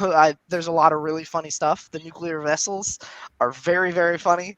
I think this is some of Shatner's best stuff. The double dumbass on you is just a very funny bit. Everything, just the man out of time aspect of the time travel, I think is very, very good. I think the ending is a little bit weird. Just like, this is just a small nitpick. It's not like the reason I'm voting against it, but like, I think it's weird that Gillian Taylor comes back with them to the future and then they just like let her into Starfleet instead of like trying to like send her back or like what, like they just like fully accept that this person has now jumped hundreds of years into the future. That's kind of weird. But Days of Future Past, I think, is probably my second favorite ensemble X-Men movie. I think that the dual performances for McAvoy and Stewart and Fassbender and McKellen are incredible. The scene where McAvoy is talking to his older self is amazing. Everything he's saying to I think this is McAvoy's best movie as Professor X. And Fassbender is wonderful and brilliant, and you get Hugh Jackman, and there's just a lot that's going on with Days of Future Past that's right. I think Peter Dinklage is awesome. Days of Future Past is really, really, really. Wow. So He was going to say bad and change his vote to Star Trek. Can you hear me? So Hi. Yeah, we doesn't got matter. It doesn't matter what you said, Robbie. I voted for you. you. Oh, thanks. What did you vote Yeah, for? you're welcome. Your butt. That's correct. Yeah. Anyways, I don't know Hey, how how's much of your that mom you doing? heard, What's she but up to later? that's very a personal question. I'll give you your I'll give you her number if you would like. But Days of Future Past is what I said. I don't remember how much of that you heard. I like Voyage Home. Days of Future Past rocks. Mara. As I was saying, I really, really like Days of Future Past. The one thing, though, and Jesse actually brought it up last time we talked about it, and I really agree with this. The one thing I don't like is the pivot at the very end, because they had Jennifer Lawrence into turning her into like the heroine, patron saint of all mutants. It was a turn that I really didn't agree with. Like, source material wise, didn't need to happen that way. I also think the road cut is superior, by the way. But I really like everything that comes before then. And one of the only reasons that has to differentiate it for me is that I think that sadly, because of the Jennifer Lawrence of it all, they actually got away from talking about some of the really important things that the X-Men comics have to say about being othered. And it became more about like her. And I mean, the first one was the worst one, though, in the sense of like, I don't feel pretty because I'm Jennifer Lawrence naked and in blue stuff. It's like, oh my God, yeah, you're just so ugly. Like I don't care what alien comes here in what year, they're gonna look at her in that movie and be like, yeah, these people are definitely fuckable. But like, the one thing I love about Voyage Home is that it actually relies on a lack of conflict. Like, sure, there is a point that creates the conflict that fuels the plot, as in, oh no, we need whales. We should go get them. But from that point on, though, there's not really an antagonist. Like, it's kind of people fighting against, yes, it's people fighting against the will of other people and whether or not they can acknowledge the deep environmental issues that the movie wants to address and that it chose to address, going away from the idea of conflict, which granted, that was Gene Roddenberry's ethos to a point, though, is that like, hey, you know, we don't need to have like per se, like the conflict. But it's bold. Conflict feeds what people want as far as like finding drama, because they can align themselves with someone, they can feel against someone else, and then they can see that conflict resolved. And the movie does work for me very, very much, probably because I'm older than Robbie.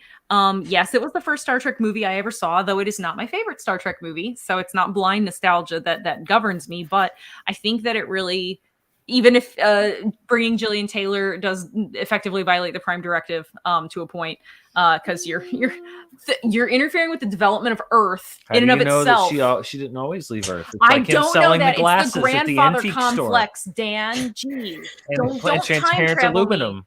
me. Don't time travel me. All right, but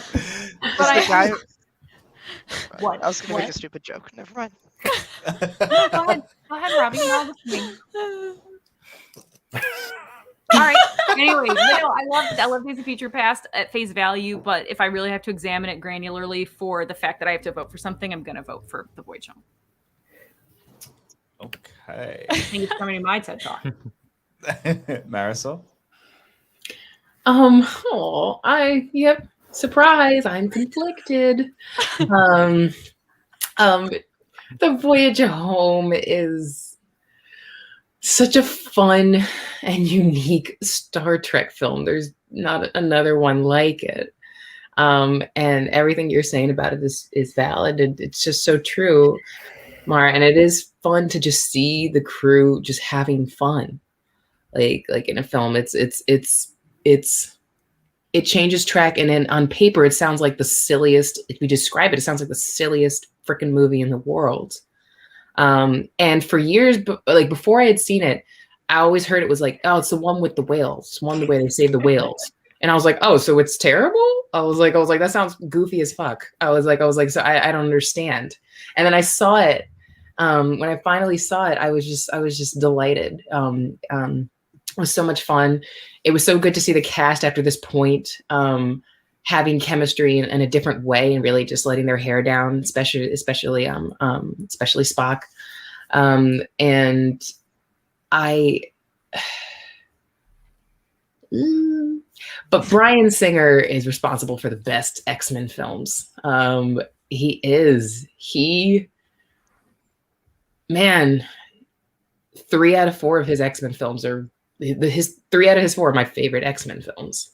And Days of Future Past is no exception. He just so effortlessly balances. There's so much going on in this film. It could have been such a disaster. It's such a treat when you see all these elements come together and him marry the 2 generations of X-Men stars, of X-Men films together so effortlessly and take it. It's a terrifying film. It's adventure. It's apocalyptic, and then it becomes like a heist film, like in the middle. I love the breakout. Love the breakout scene with Magneto, and that time in a bottle scene is classic. That is a classic scene. That was astonishing in theaters when I saw that.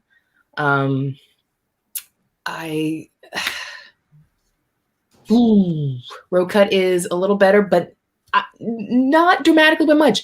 My gripe with the entire new X-Men movies is, the desperately trying, because of J-Law's status as an A-lister, trying to spin Mystique into an anti-hero / just the hero. That has always sat the wrong way with me too. Boo, I don't want it. I don't need it. It's no.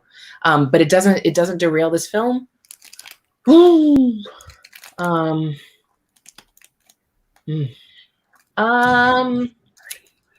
Still, I have to go with my gut. I really enjoy both films, but Days of Future Past is just hits bigger highs for me overall, where Voyage Home is solid and diverting and just makes me feel fluffy and happy inside, but doesn't hit the heights and engagement that Days of Future Past does for me. So I'm going to vote for X-Men Days of Future Past.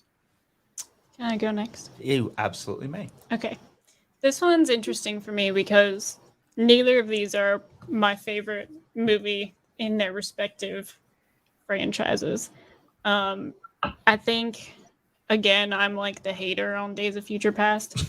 Not that I hate it, but everyone else seems to think it's like, most people have it ranked as one of their top 2 X-Men films, and I'm just like, there are things about it I enjoy, but overall, a lot of it just doesn't work for me. So there are things I enjoy about it and things that really take away from it, especially with the way they just had to tie up a lot of the story at the end of the film. A lot of it doesn't work for me. Voyage Home, I watched it and immediately was like, I love all of these aesthetic choices. I love the fashion that they're going for. I love just the goofy adventure that they're all kind of on together. And I do love that there's not really this huge, giant, overwhelming conflict in your kind of stereotypical way that you get in a lot of movies. And it was a lot of fun to just spend time with these characters on this kind of adventure that I hadn't personally experienced with these characters before. And so for me, it's a bit easier to vote for Star Trek. Okay. Adam. X-Men Days of Future Past is really cool, and it's an experiment that paid off. At that point in the franchise, the continuity was so muddled that, doing anything with some of the original cast was a big gamble. as to whether or not the audience could follow what the hell was going on. So it put a lot of faith in the audience, which I respected. And I think the movie mostly works. And when I say mostly, I agree with the critique about the Mystique critique. I'm sorry, I didn't plan that, but yes, it's legit though. Like it feels, it's the only inorganic part of a lot of those movies. And by the time we got to Dark Phoenix, she did the narrative equivalent of diving into a wood chipper. She was so finished. and I wish that would have been how they killed her. And she's just like, good luck to you all.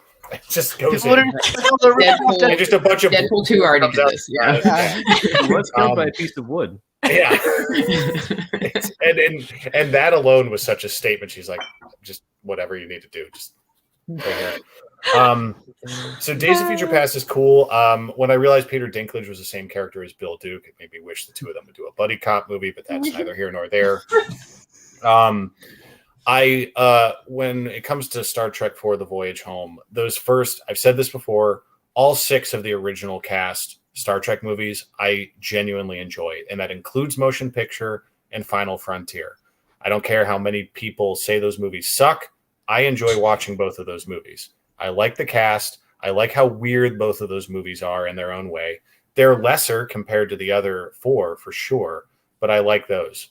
Voyage Home is one of my favorites of the entire Star Trek franchise, because what do you do after this, sort of like epic storyline that's been wrapped up in the search for Spock?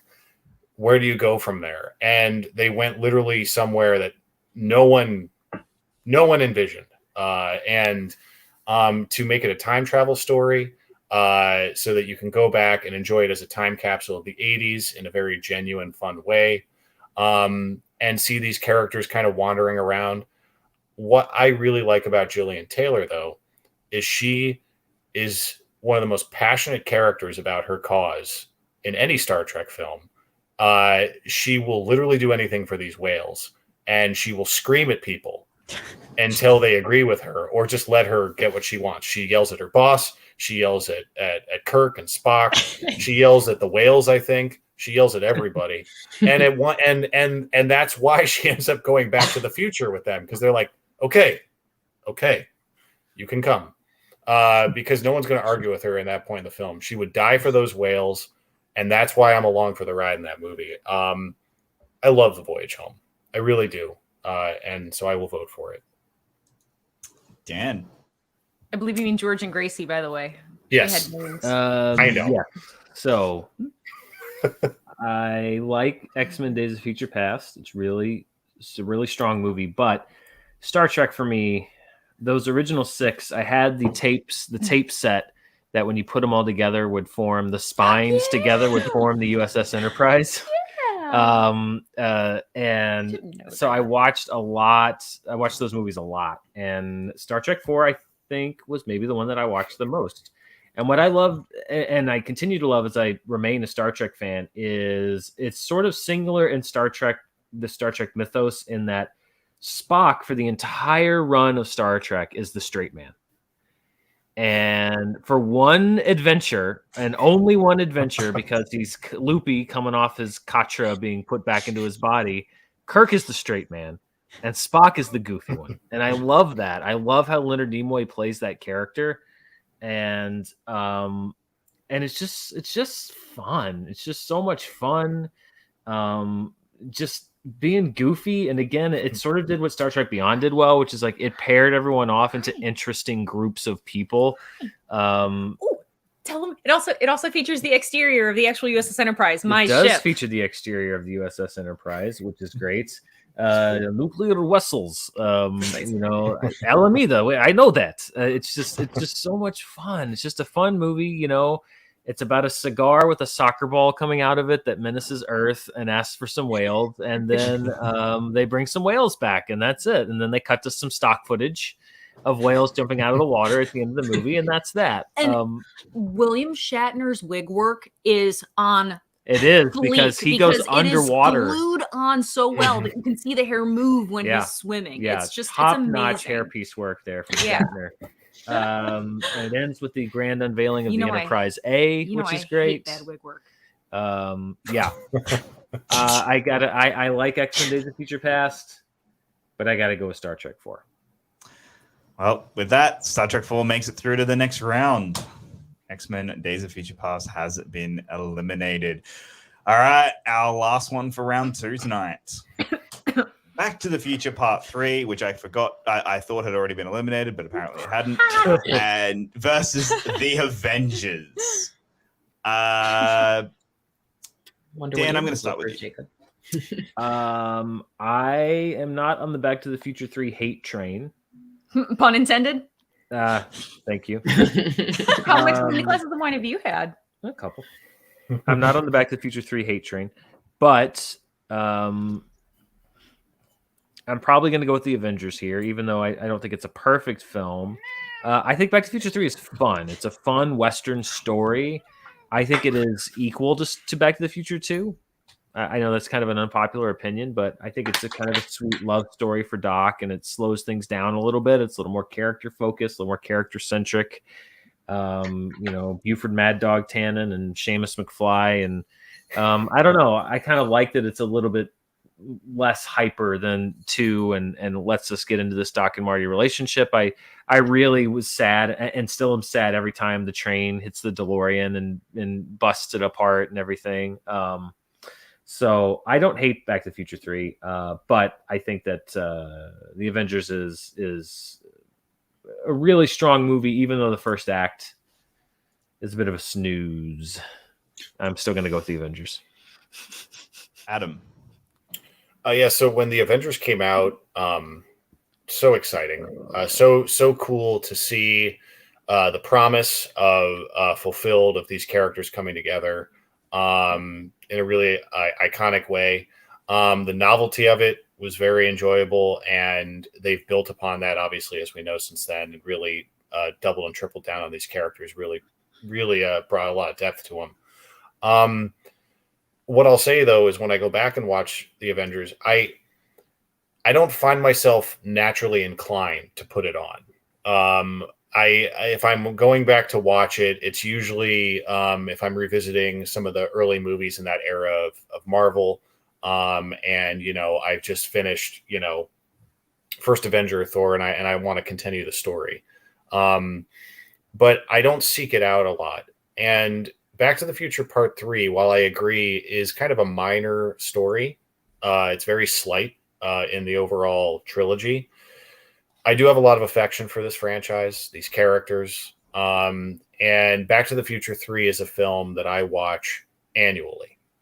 And I mean, that's the case with the trilogy of these movies. But I have a deep and abiding affection for this movie specifically, just because it was a movie that taught me a lot of cues and a lot of cliches about Westerns before I even saw a lot of famous Westerns. So I saw Back to the Future Part 3 at a young age, repeatedly. And then as I grew up, I started to see the movies that it was referencing. And it made me love Back to the Future Part 3 even more. So it makes my experience with it very specific. I love all the recurring jokes. I love that we finally get to see all the events teased in Back to the Future Part 2 with needles and all of that. And I like the way that it leaves it open-ended, even though, I am perfectly fine if we never get any like cinematic or television Back to the Future additional content. There's technically a video game that's Back to the Future 4 from Telltale that's really cool. If you ever It's good. I liked that game a lot. Yeah, it's a really cool story. And it really honors the legacy of the franchise really well. But Back to the Future Part 3, I go out of my way to watch it. I love it. The Avengers, I think, is a very good superhero movie that at this point is kind of lost in the larger fabric of Marvel for me. So that's why I vote Back to the Future Part 3. Mark? I won't take up too much time. I don't hate Back to the Future 3. I don't have any particular strong inclination in either direction. I enjoy it. I enjoy it a lot. But I feel sort of the same way about the Avengers. I really appreciate what it did. Marvel took the right tactic with giving us 5 setup movies in order to get us there instead of like a couple. But I'm purely going to vote based on the fact that the Avengers gave me the question that allowed me to miraculously beat Rachel Cushing in the match that I wish everyone would forget. So that I'm going to vote for the Avengers. Marisol?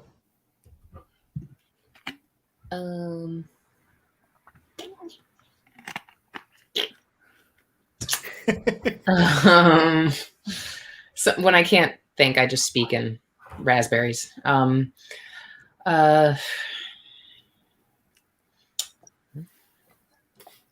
Yeah, not too hot on Back to the Future Part 3. First one is a perfect film. Second, I adore is terrific. I adore the chaos of the second one. It is time travel overload, and I love every second of it. And then there's a drop off for me with the third.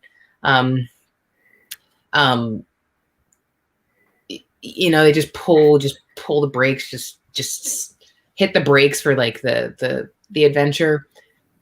I'm hard, and I completely get the arguments for it. I get it, and I love seeing Doc Brown as more the protagonist. Marty gets thrown to the side, and all the staples of the series with him,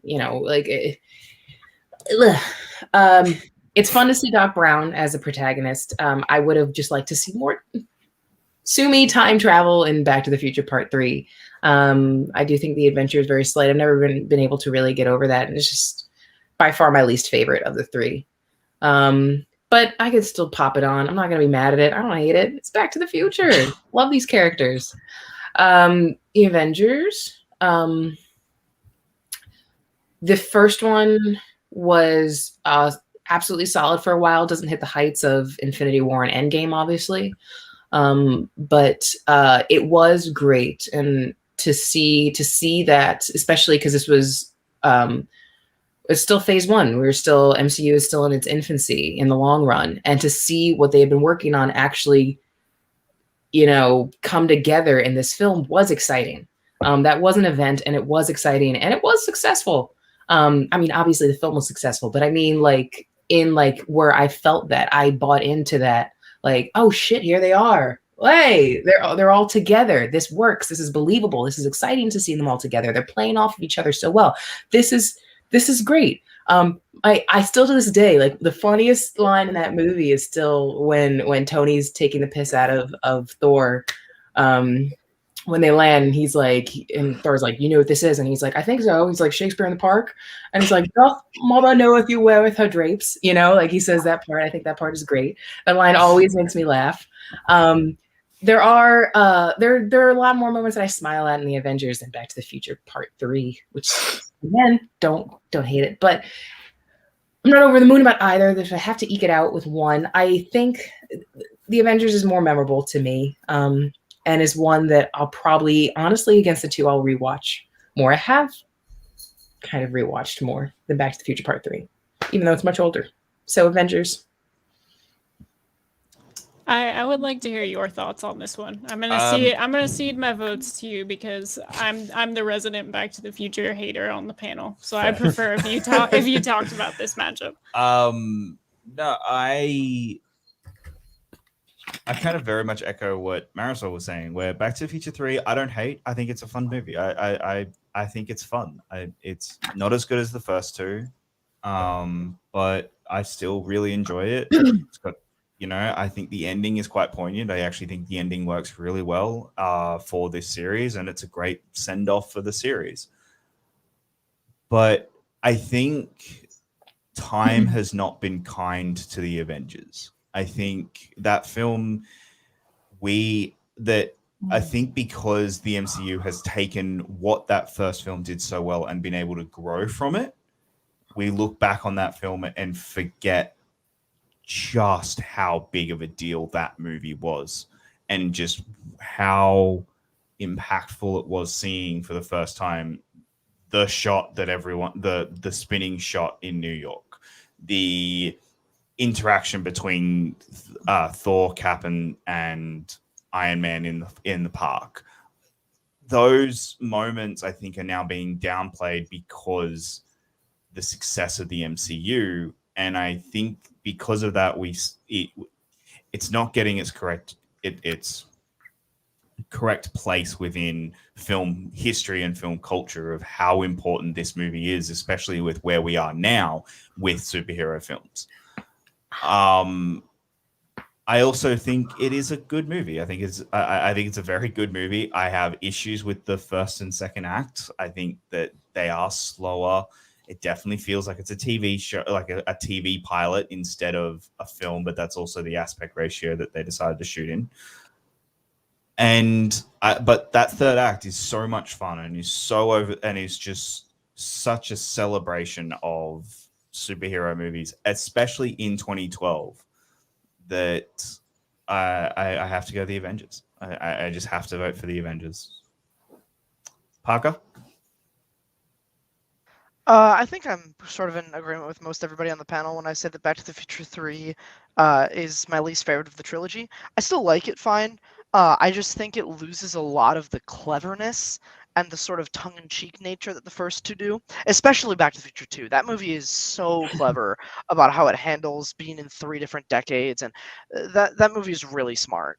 And I just think that Back to the Future 3, 80+% of the movie is in one setting, and there's not a lot of moving around. There's not a lot of new characters. I think this is where it does sort of start to feel cyclical. How it's another 10, and then there's another sort of bar thing. I think it was still, to me, it was still clever when it was with Back to the Future 2, but with 3, it just becomes to feel like a little bit like a rehash of. I'm shitting on it, but I also still like that movie quite a bit. The scene where the town fair at that night, the dance thing, I really like that whole scene, and the scene where Doc takes the shot of whiskey. I need the recipe for wake up juice. That being said, the Avengers, I think, I don't know if I 100% agree with you, Jacob, when you say time hasn't been kind to it. I think it hasn't, just in the sense of what movies have come after it. But I think if you just look at that movie standalone, I think it holds up pretty well, actually. It's not Infinity War and it's not Endgame because we didn't have, nearly 10 more years with these characters and additions of new ones and new storylines and new small moments to pick up on. But I think if you just look at the Avengers as a standalone movie, I think it holds up pretty well. Not just the visuals, but also the character beats. I think the first 2 acts are really, really interesting, and seeing how these characters react to each other for the first time, how they mesh. I think the story told in Avengers I just like much more than the story in Back to the Future 3. So the Avengers for me. All right. I'll save my spiel for the next time Avengers comes up because we are going to see it again. So. All right. Avengers makes it through. All right. Final 4, guys. We can go through this pretty quick, even though they're going to be tough. The Dark Knight versus X2. Mara? Okay. Again, because these tend to run quite long and we're not anywhere near done yet, per se, I'm going to be incredibly brief. For the practical execution and the skill of the stunt team, I'm going to go with the Dark Knight. Marisol.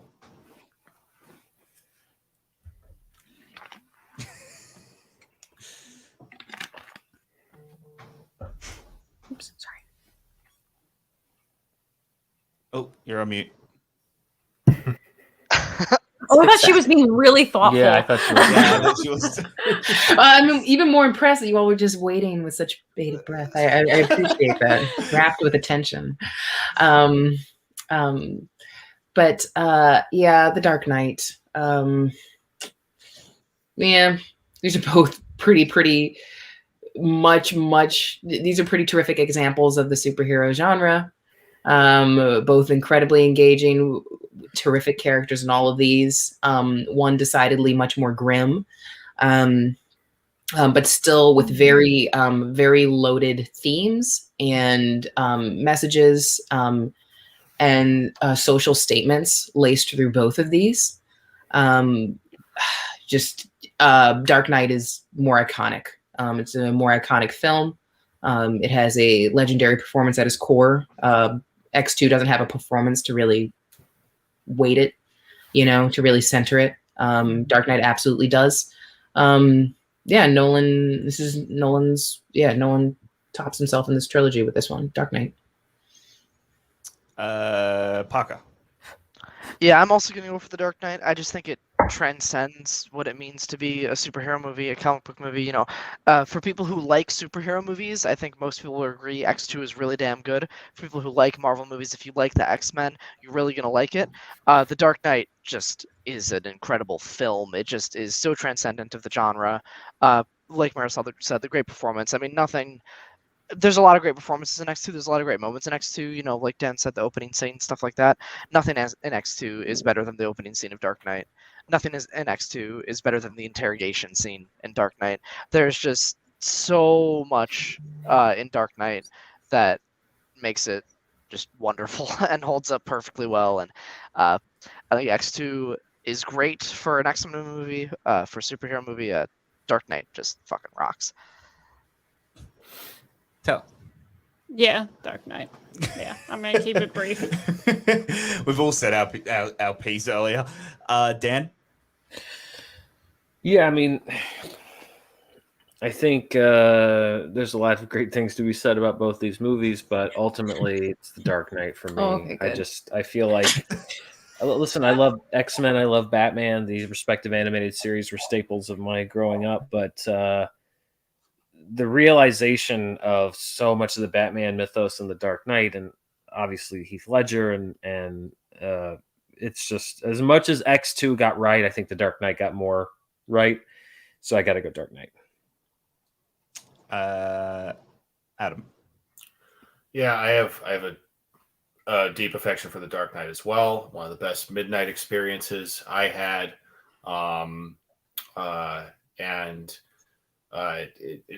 it holds up incredibly well. And I think you look at Batman '89 and The Dark Knight, and I think those are the two Batman movies that people point to as really redefining the genre in their own different ways with the same character, which is so cool. My only gripe with The Dark Knight is the rush job with Harvey Dent towards the end. I feel like that could have been set up for a future installment, because Aaron Eckhart's great and that character's fantastic, and I think the look of Two-Face is awesome, but he was dispatched too quickly, and I was a bit disappointed in that. It's no Batman Forever Two-Face. Yeah, that's true. That's true. With his acid blocking magic paper. So Batman Forever, the only Batman movie that exists. The only one that matters, right? at least. Yeah. That said, X2, good stuff. I already talked about it. I vote for The Dark Knight. All right, with that, Dark Knight makes it through. All right, this is probably the hardest one of the night. Black Panther versus Dawn of the Planet of the Apes. You get to start this one. Oh, Yes, you get to start this one. damn! I was hoping I could get away with not having to Nope. vote.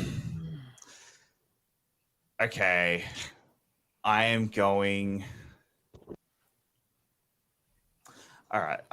Black Panther is incredible, but I already mentioned how I have issues with the third act.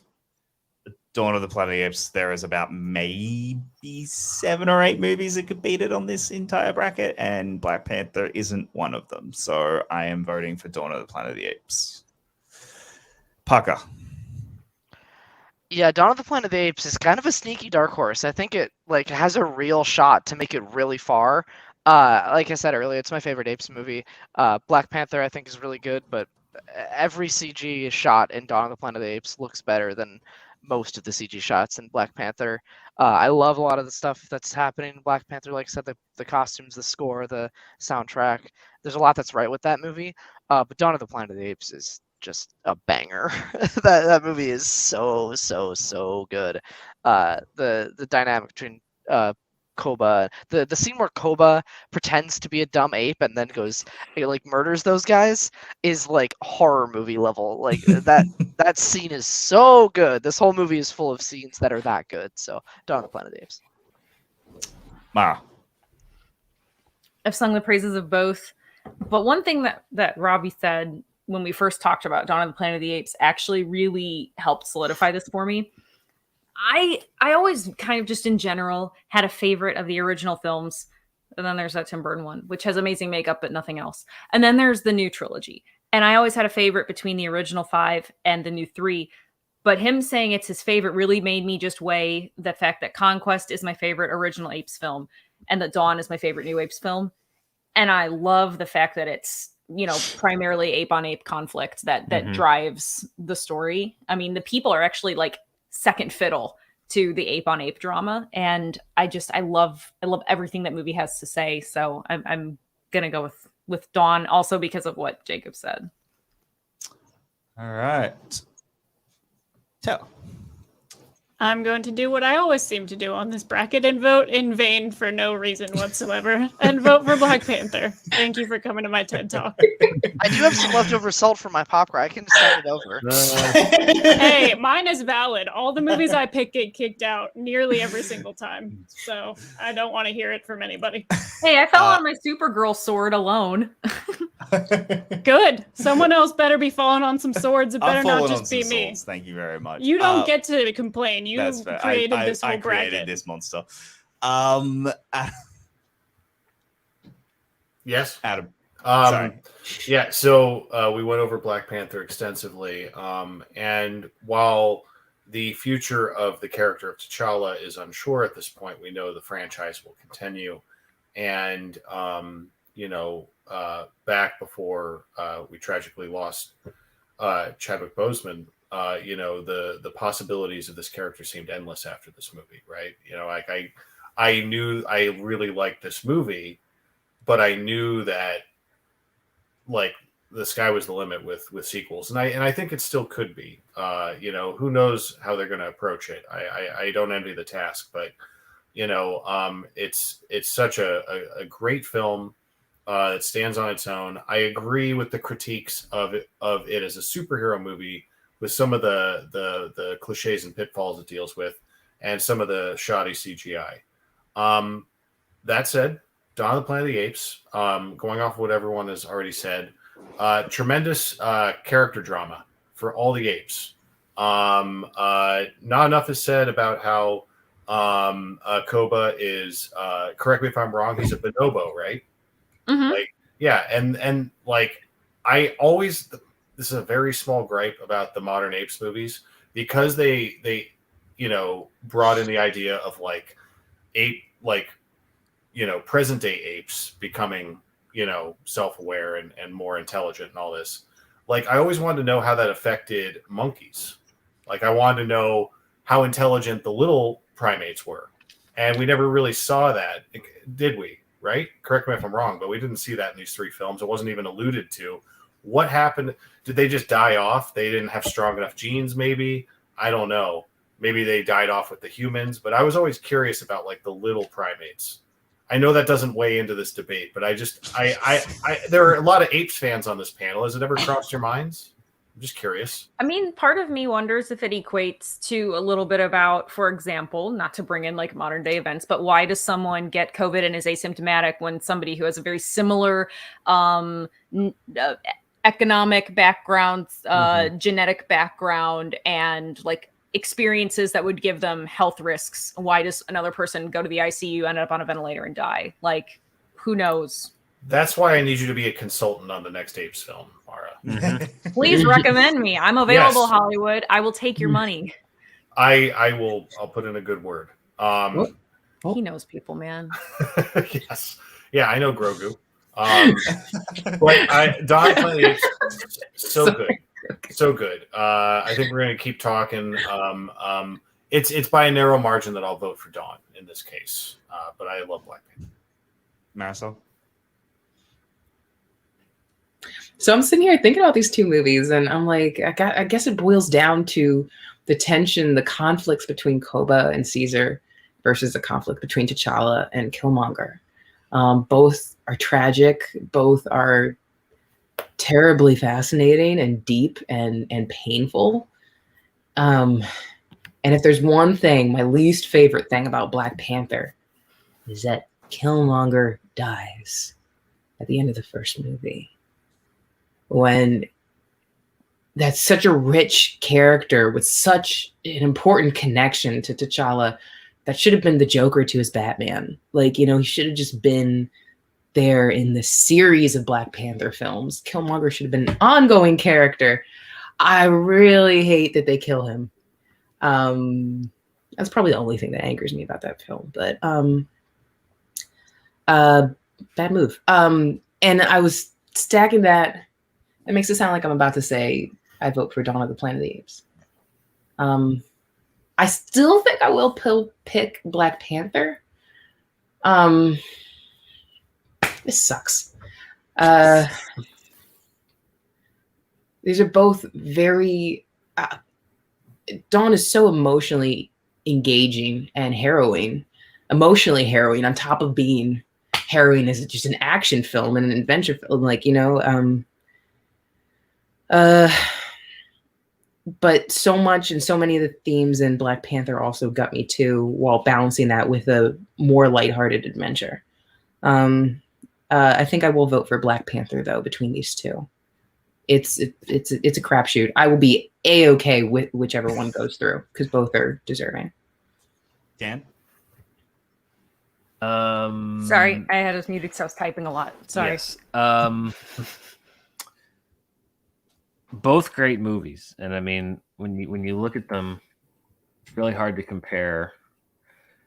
I think I'm going to vote for the one where the villain challenges the leadership of the hero, and then the hero character is thought dead after falling from a great height, and then the villain takes over, and the hero recuperates in secret, and then the hero returns and challenges the villain to one last battle and wins, resulting in the death of the villain.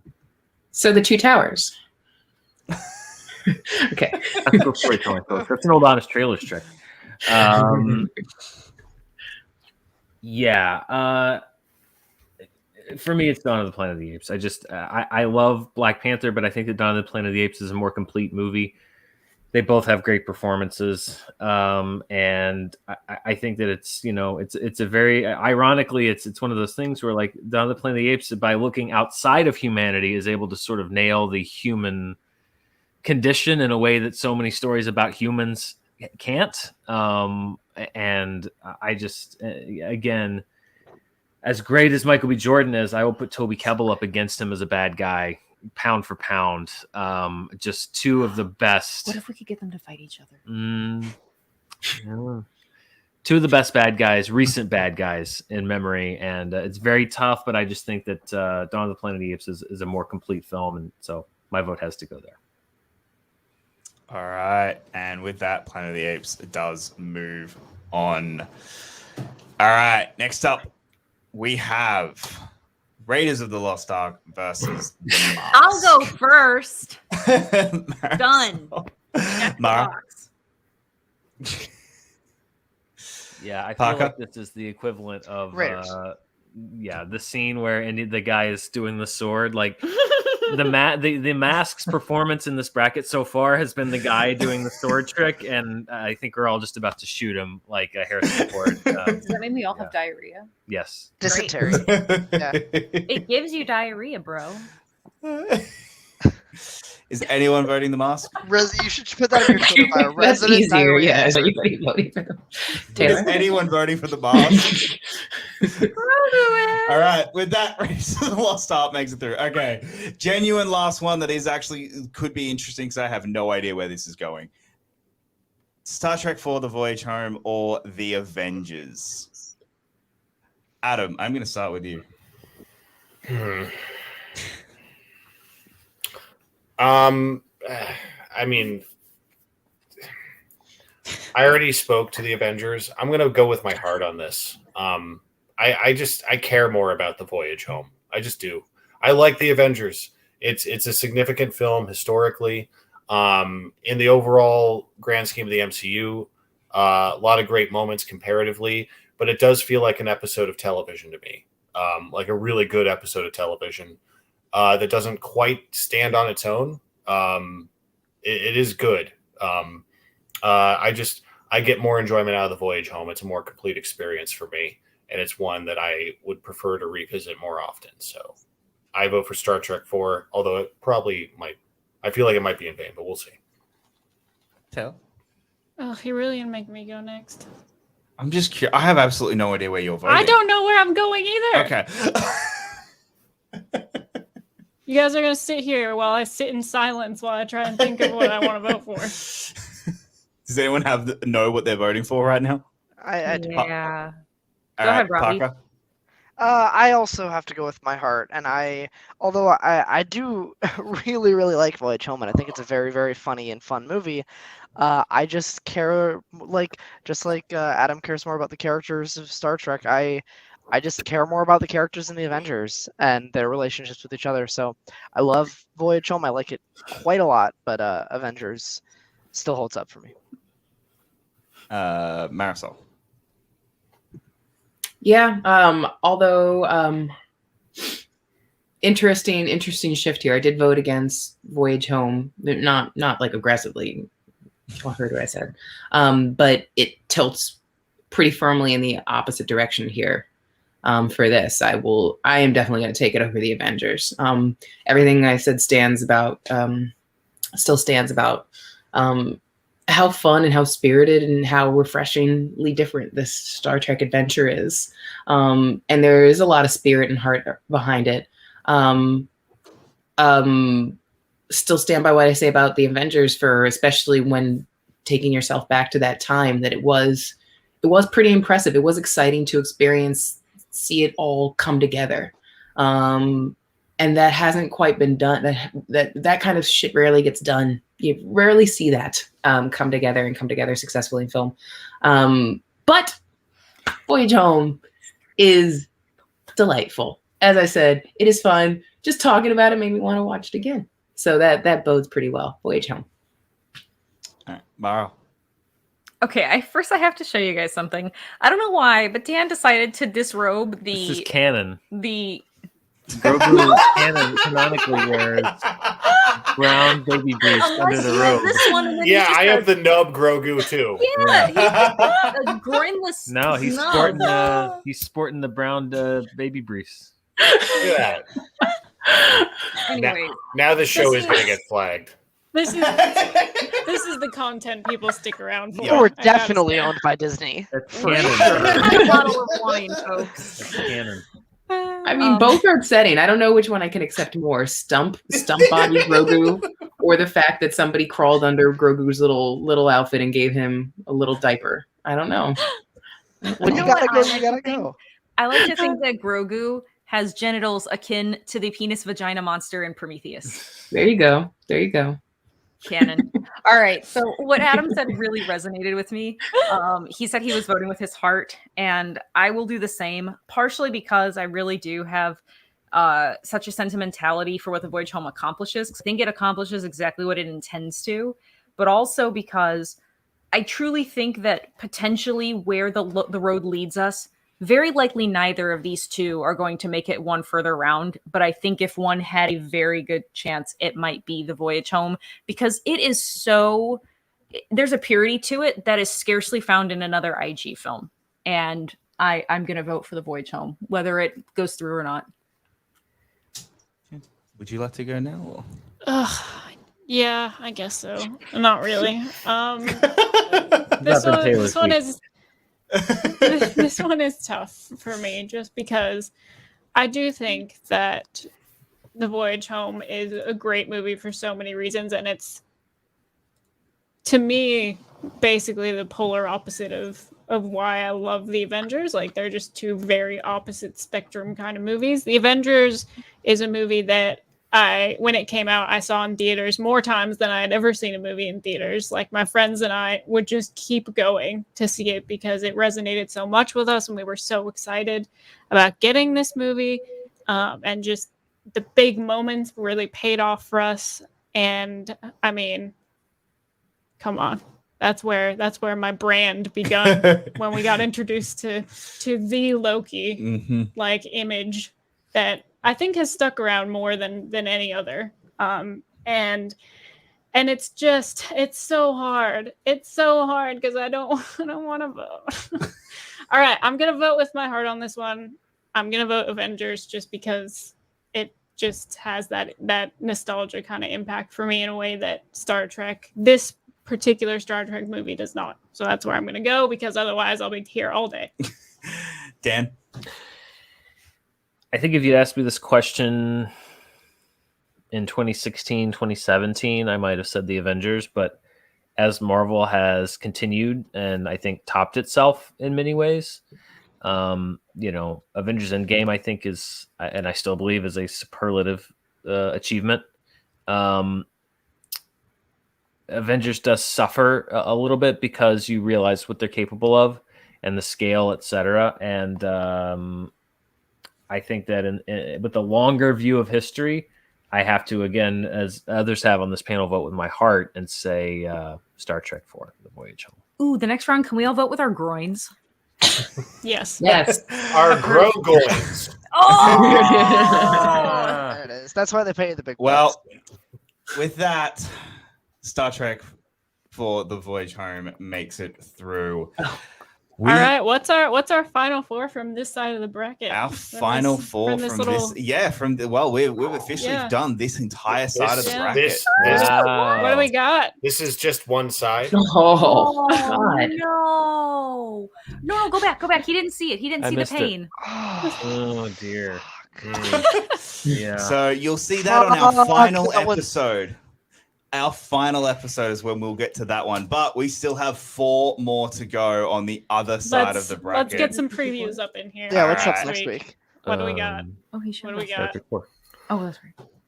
Okay. Oh, Interesting. Okay. I hate you all for instead of having to philosophers. for calling it Sorcerer's Stone. Jacob, you are a little philosopher. Don't worry. Oh, okay. I don't care. Interesting. All right. Can we just do that now? interesting. Oh. What? How did that one That happen? is When you interesting. first That's pulled that up, funny. I thought it said RoboCop versus Dad. Now I want that movie. And Now I'm then, not happy with that. last one. Ooh, I'm okay with that. I can make peace with that. interesting. Okay. Yeah, I don't know if next week's going to have any real massive... I mean, Painful we'll see. ones. No. This week was. You said that about this week. Yeah, and no, I'm in a that's lot of. fair. I'm That's personally in a lot of pain. So That is fair. Thank you, guys. We got through it. We did it. We got through this week. Happy Halloween, everybody. Happy Halloween for basic bitch Jacob over there. Yeah. Yay! He wears a costume 364 other days a year. Hey, you're the one that didn't even have an overshirt to wear for the show last I know. I don't actually. I don't. I was like, all right, Jacob, I got my plaid, I got my Jurassic Park shirt, I'm ready to go. And he was like, I don't have anything to do You could have this. shown up alone. We don't need Jacob. I was just saying I was ready to Yeah, go. that's- I had yeah. everything necessary. That would have been I great. don't own Okay, an Jacob, overshirt. next time you I have need to let find Taylor one. have enough agency to just come on the show alone. She was fair enough. He comes I in don't and know. I'm like asleep. Yeah, you were like I'm half like half asleep and he's like, we've been summoned. And I'm like, all right, what have we been summoned to do? And I went to the closet and got everything ready. And he's like, but I don't have anything. And I was like, you know what? Fuck it. I'm going back to bed then. You woke me up to do this. You woke her up before you were Dressed as ready. me. That's Well, to be fair, I would have had to have walked into the in the bedroom anyway, which automatically would have woken her up. So 'cause I would just like the record to state I had my Dan Merle cosplay ready to go. You did. I You had did. everything I needed. Thank you. I appreciate that. Credit has been given. A+. Yes, guys, thank you so much. Thank you to everyone who hung out live in the chat with us today. This has been Everyone fun. who was able to finally catch the show live. I know a lot of people try to do that every week, and we very much appreciate all of the input. Thank you to everyone on Twitter who voted in all of the polls. I always like to see if you guys agree with us or not. We're That's actually pretty always good fun. this week We until didn't the do ending. too bad this week. Until the ending. I think they finally disagreed with us on the Avengers, but that's fine. Yeah. But yeah, thank you to everyone for hanging out. We have all the links in the description like we always do. Is there any other announcements we have? Any other? We don't even have nothing else anything. going on? We don't have anything. No. At the We moment. don't have This is anything it. planned. Someone in the Oh, chat Mara says they does. sent a Mara- super chat. Oh, Oh, yes. Oh, sorry, there's they that did first. too. Deal with that first. Sorry. Okay, what do we got? All right. So they sent. Is that the right one? Oh no, there's two. Sorry, there are What are two you super doing? chats. Okay, so this was the first one we got. What movie should I watch first, Planet of the Apes or The Evil Dead? Talking about the originals, like the first ones. I'm each assuming. franchise. Yes, I'm you have assuming. to be, right? Yeah. What do I we say think, Planet guys? of the Apes because you might as well just watch Evil Dead 2 instead. Yeah. Whoa, James, you did not need to do James, that. James. Whoa, sorry. James donated $100. We got $100 donation. Oh my god! Wow. For the stream. So he said, I'm not an MCU stan, not even a Star Trek guy, but Voyage Home is the Wow. first Star Trek film I watched in theaters, no less, and loved the whole whale aspect. That's what my 4-year-old brain took away from that movie. James, thank That you is- so much. Sorry, that hadn't That's come really through generous. yet. Thank you. That is a Thank very, you so much. very Wow. generous donation. Wasn't expecting that Thank at you all. for tuning in. Thank you so much, we James. love hearing everyone's movie stories We do. as well. So thank you for sharing that with us. But going back to this one, I would say watch Planet of the Apes, but that's just me because I'm not a horror guy. I mean, if they're very different, but if I'm being completely honest, I think the original Planet of the Apes is a slightly better movie overall. But I think the original Evil Dead is important to see, and you won't enjoy Evil Dead 2 as much if you haven't seen the first Evil Dead. Yeah. Well, he says, That's what true. movies should I watch first? So I'm guessing, does he mean Oh, the whole series? Do they mean the whole series? Or because I would say whole series, watch Evil Dead. Half the Individual movies. movies, I would say Planet of the Apes. Okay. Well, right. that's fair. That's fair. All right. James, thank you so much for the $100 donation, and Hutz, thank you so much for the $3 donation. Sorry, Mara, what would you like to? Yes, back Sorry, to I have yes. I have a specific thing I would like to plug for once. yes. I'm going to be tweeting out the link to it. I'm doing the Disabled American Veterans 5K on Saturday, November 6th, so this coming weekend.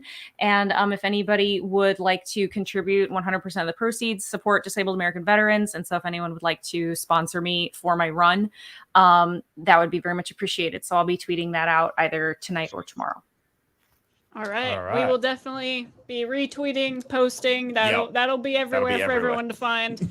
So please check that out, everybody. Anyone else have anything they would like to share? Plug. Stories they want to tell? Any last minute anything? No? All right, Okay. guys. I'm going to Thank go you out so and much. search for more street Skittles. All right. You do not want to sell me street Skittles. And we will see you next week on the Let's Break Taylor's Heart show, apparently. Yep. That specifically was made for me. Grogu says, have a happy Halloween. Bye, Bye, guys. everybody.